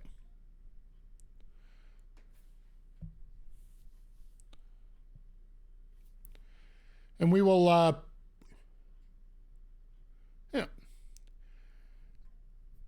we'll see how the main event turns out. I don't know what we're gonna get out of it now based on how far along we are here. But Trent and Wardlow, decent match. Thought it was a little longer than I expected.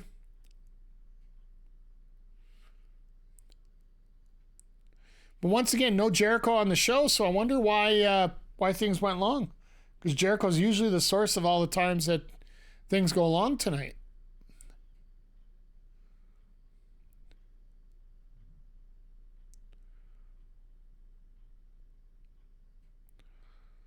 But Bowens has been taking a lot here for a while here.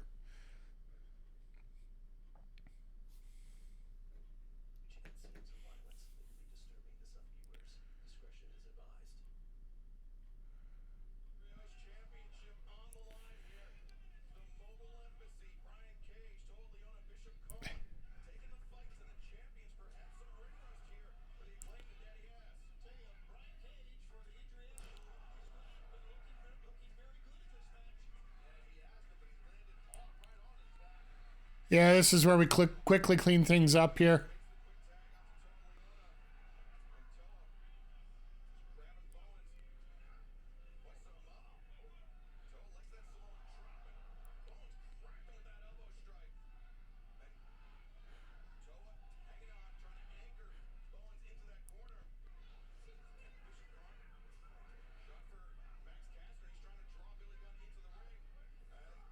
And that's how you do it. There's your hot tag.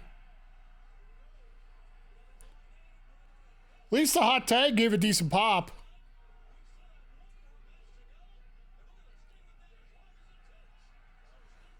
So they are doing an overrun tonight. Oh, God.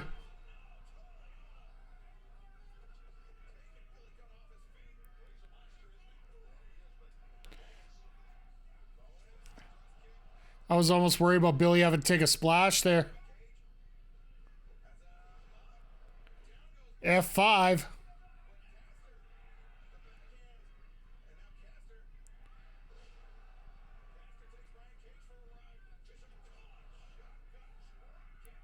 Billy's still the legal man. Like, everybody keeps forgetting about that.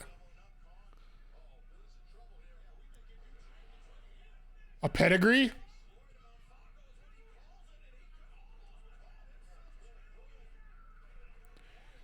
I do enjoy a good laugh with the fact that Billy Gunn takes pedigree like Kane with the knee.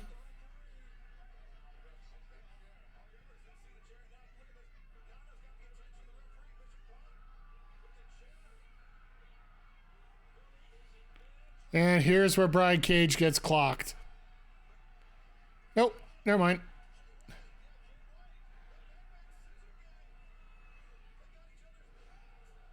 The one and only.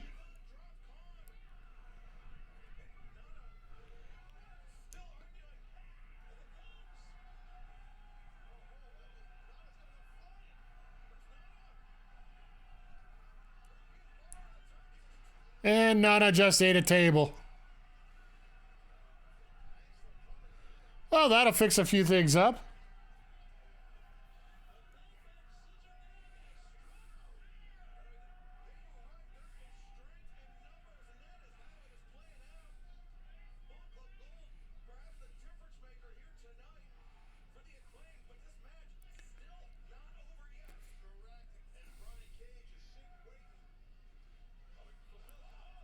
Guitar Crusher.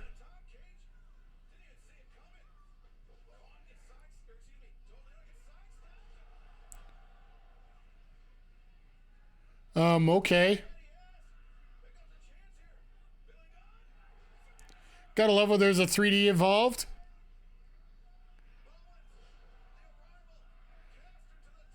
The Arrival, the mic drop, the pin, the win. That's a deep, deep cover.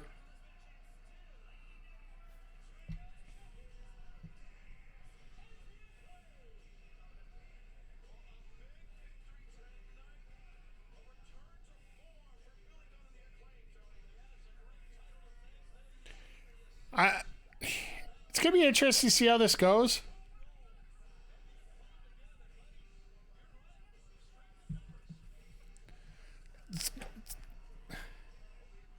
Let's celebrate. Let's scissor. Let's get the commercial. Let's get the next matchup. Let's go.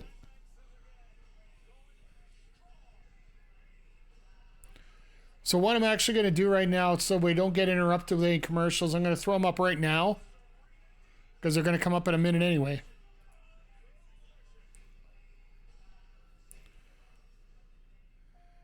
And the graphics screwed up.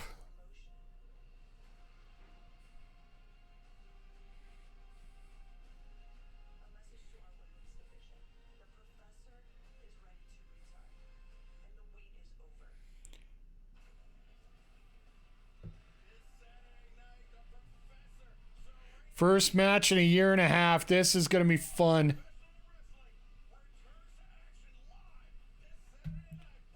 Be interesting how they close this one out. I think they're going to have a legit match.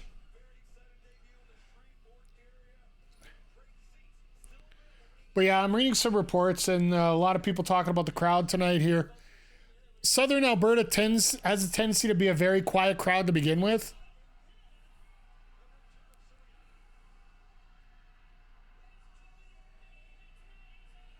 The hell is that VG?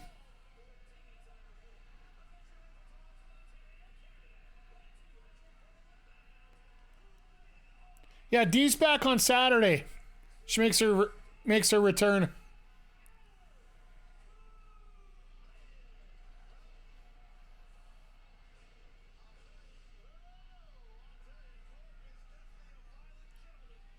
Ah, Violent Gentleman. Okay.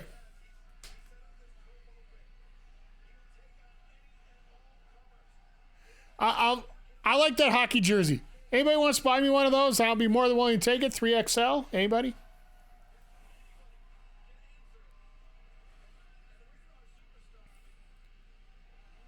But yeah, it's one of the things on the awards list that I want to get up for the staff here. I'll be honest. I was trying to get baseball jerseys this year. Just didn't have time. Might be coming up later on.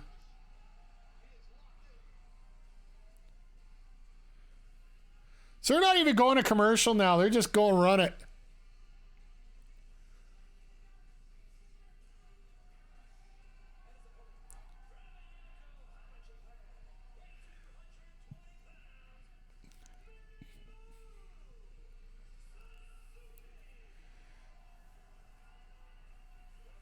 Crowd's trying to make noise, but the other thing that they were saying is this arena doesn't carry a lot of noise with it. I find it all excuses personally, but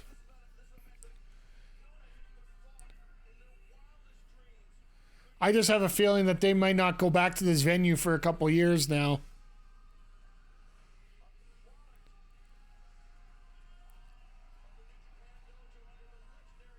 We'll find out here in about 3 seconds.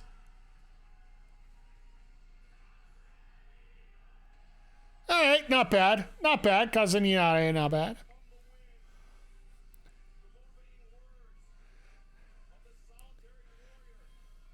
These two know that they don't have much time, but they got to go.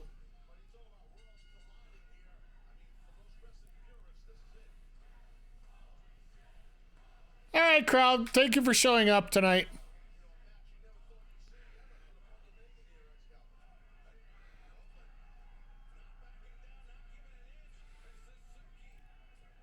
Who would have thought in 2024 you would see this match?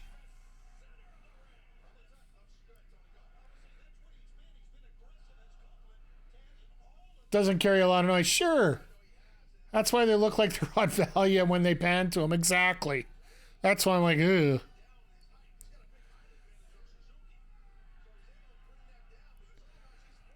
It's one thing I wish. I wish they could have done this next week with Suzuki, because that crowd in New Orleans, I got a feeling is going to be a lot louder than this.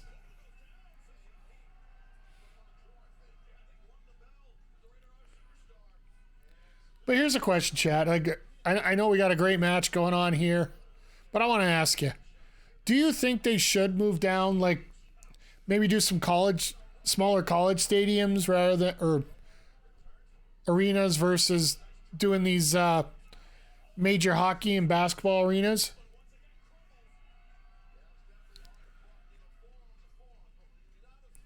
Personally, I'd like to see something a little smaller and absolutely packed.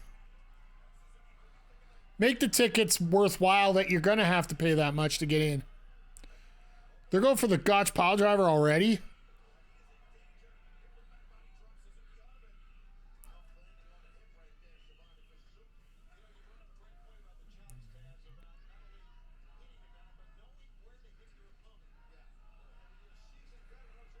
Whoa, a nice armbar right in the middle of the ropes.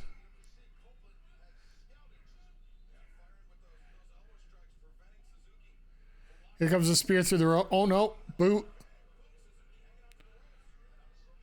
Suzuki ain't leaving. Oh, he went for the spear. Got him.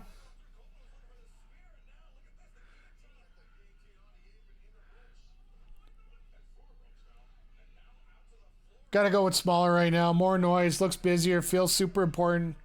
People would want to be a... Here's the thing. If you go down to like an 8,000 seat arena, you can actually afford to charge more for the tickets.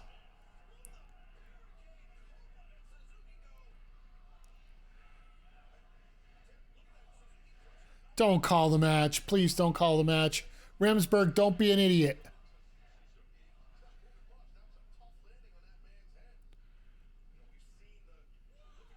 But yeah, I totally would love to see these guys go to a smaller building.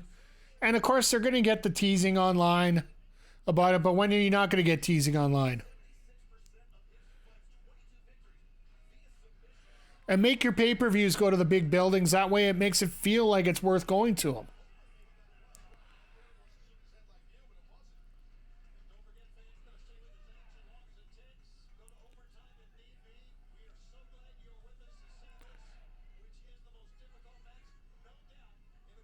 But they have to give Suzuki the full match. Like I was saying earlier, I think I do feel that this is a match to highlight for Okada to see how Japanese wrestling will work in here in North America.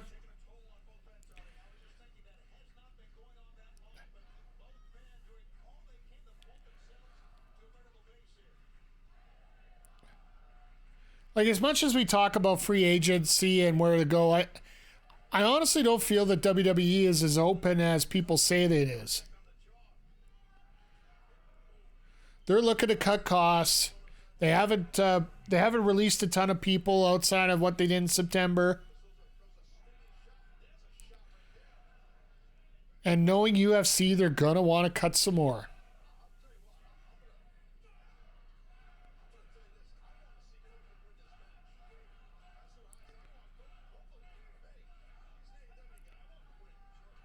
Whoa. Whoa. Whoa. Double slaps, knocks them both. I love this.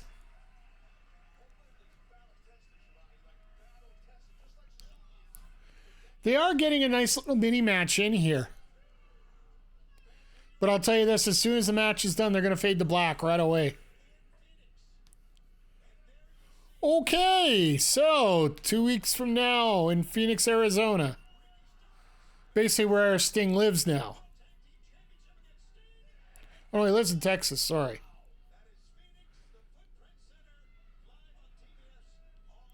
Once again, another big basketball stadium. I hope that they can fill it.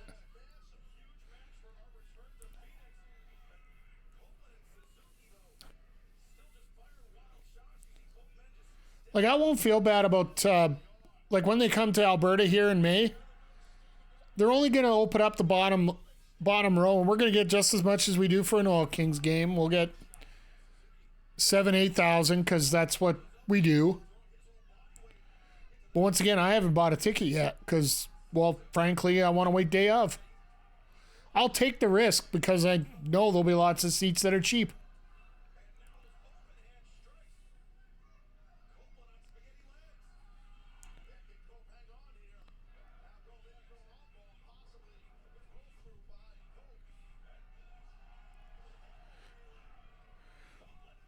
Suzuki did not want to take that DDT well. Came down on the one leg.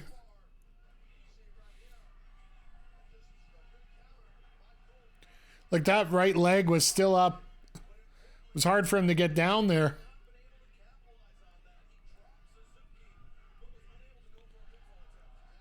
I assume we're going to get Christian Cage out here to ruin this somehow.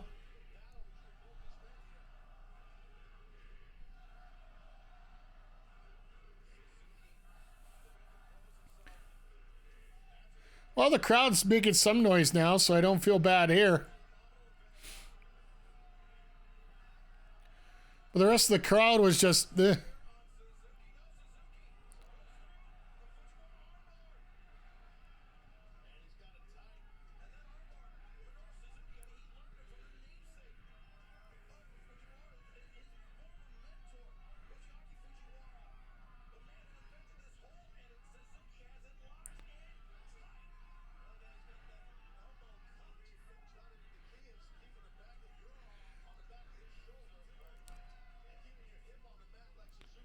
All right.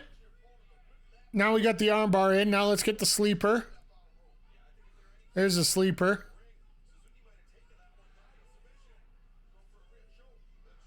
Oh, God. And that's how Copeland's going to lose right there.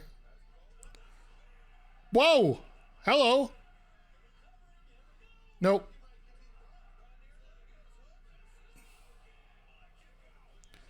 No, you got a mini spear in. You're not going with a major spear here. And Suzuki did the dead man wake up.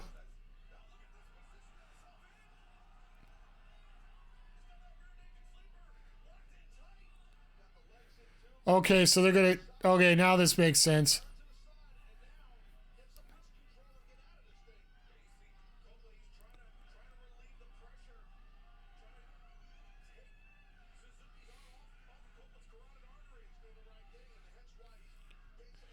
Bring him over the corner.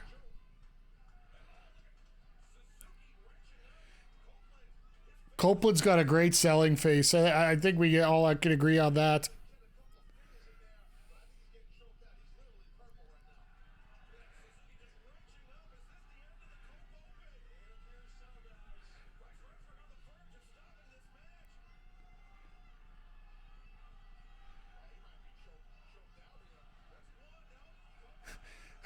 No, we're going 1. Oh, yeah, because they don't have time to go to 3.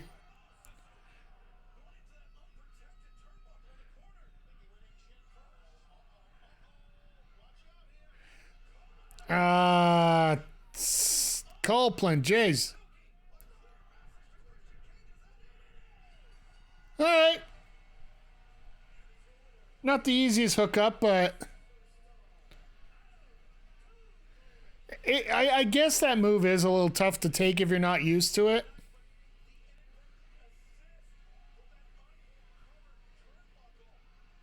Now Suzuki's gonna have a complaint about what happened there.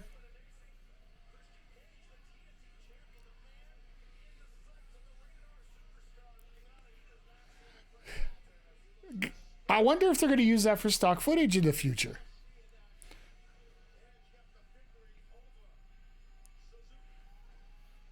But you know what? Great match. These guys, for the time that they had, they got a nice little match in. I'd love to see them do more.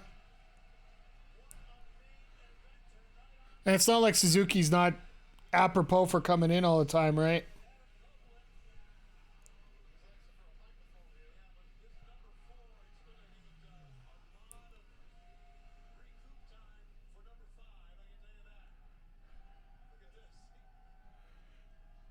This crowd didn't deserve this. Absolutely not.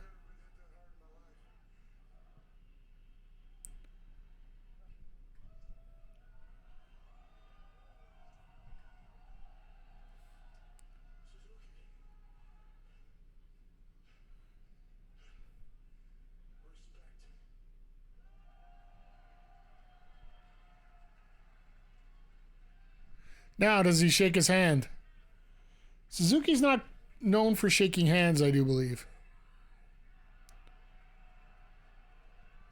Ha!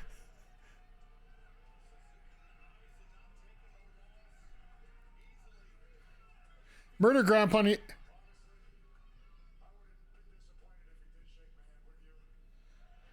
Touche.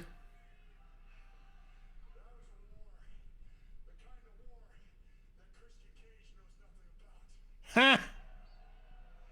All right.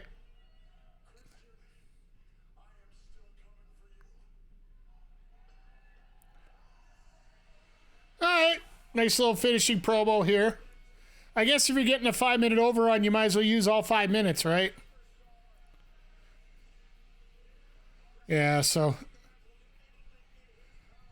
there's not going to be much of a post-show on this one.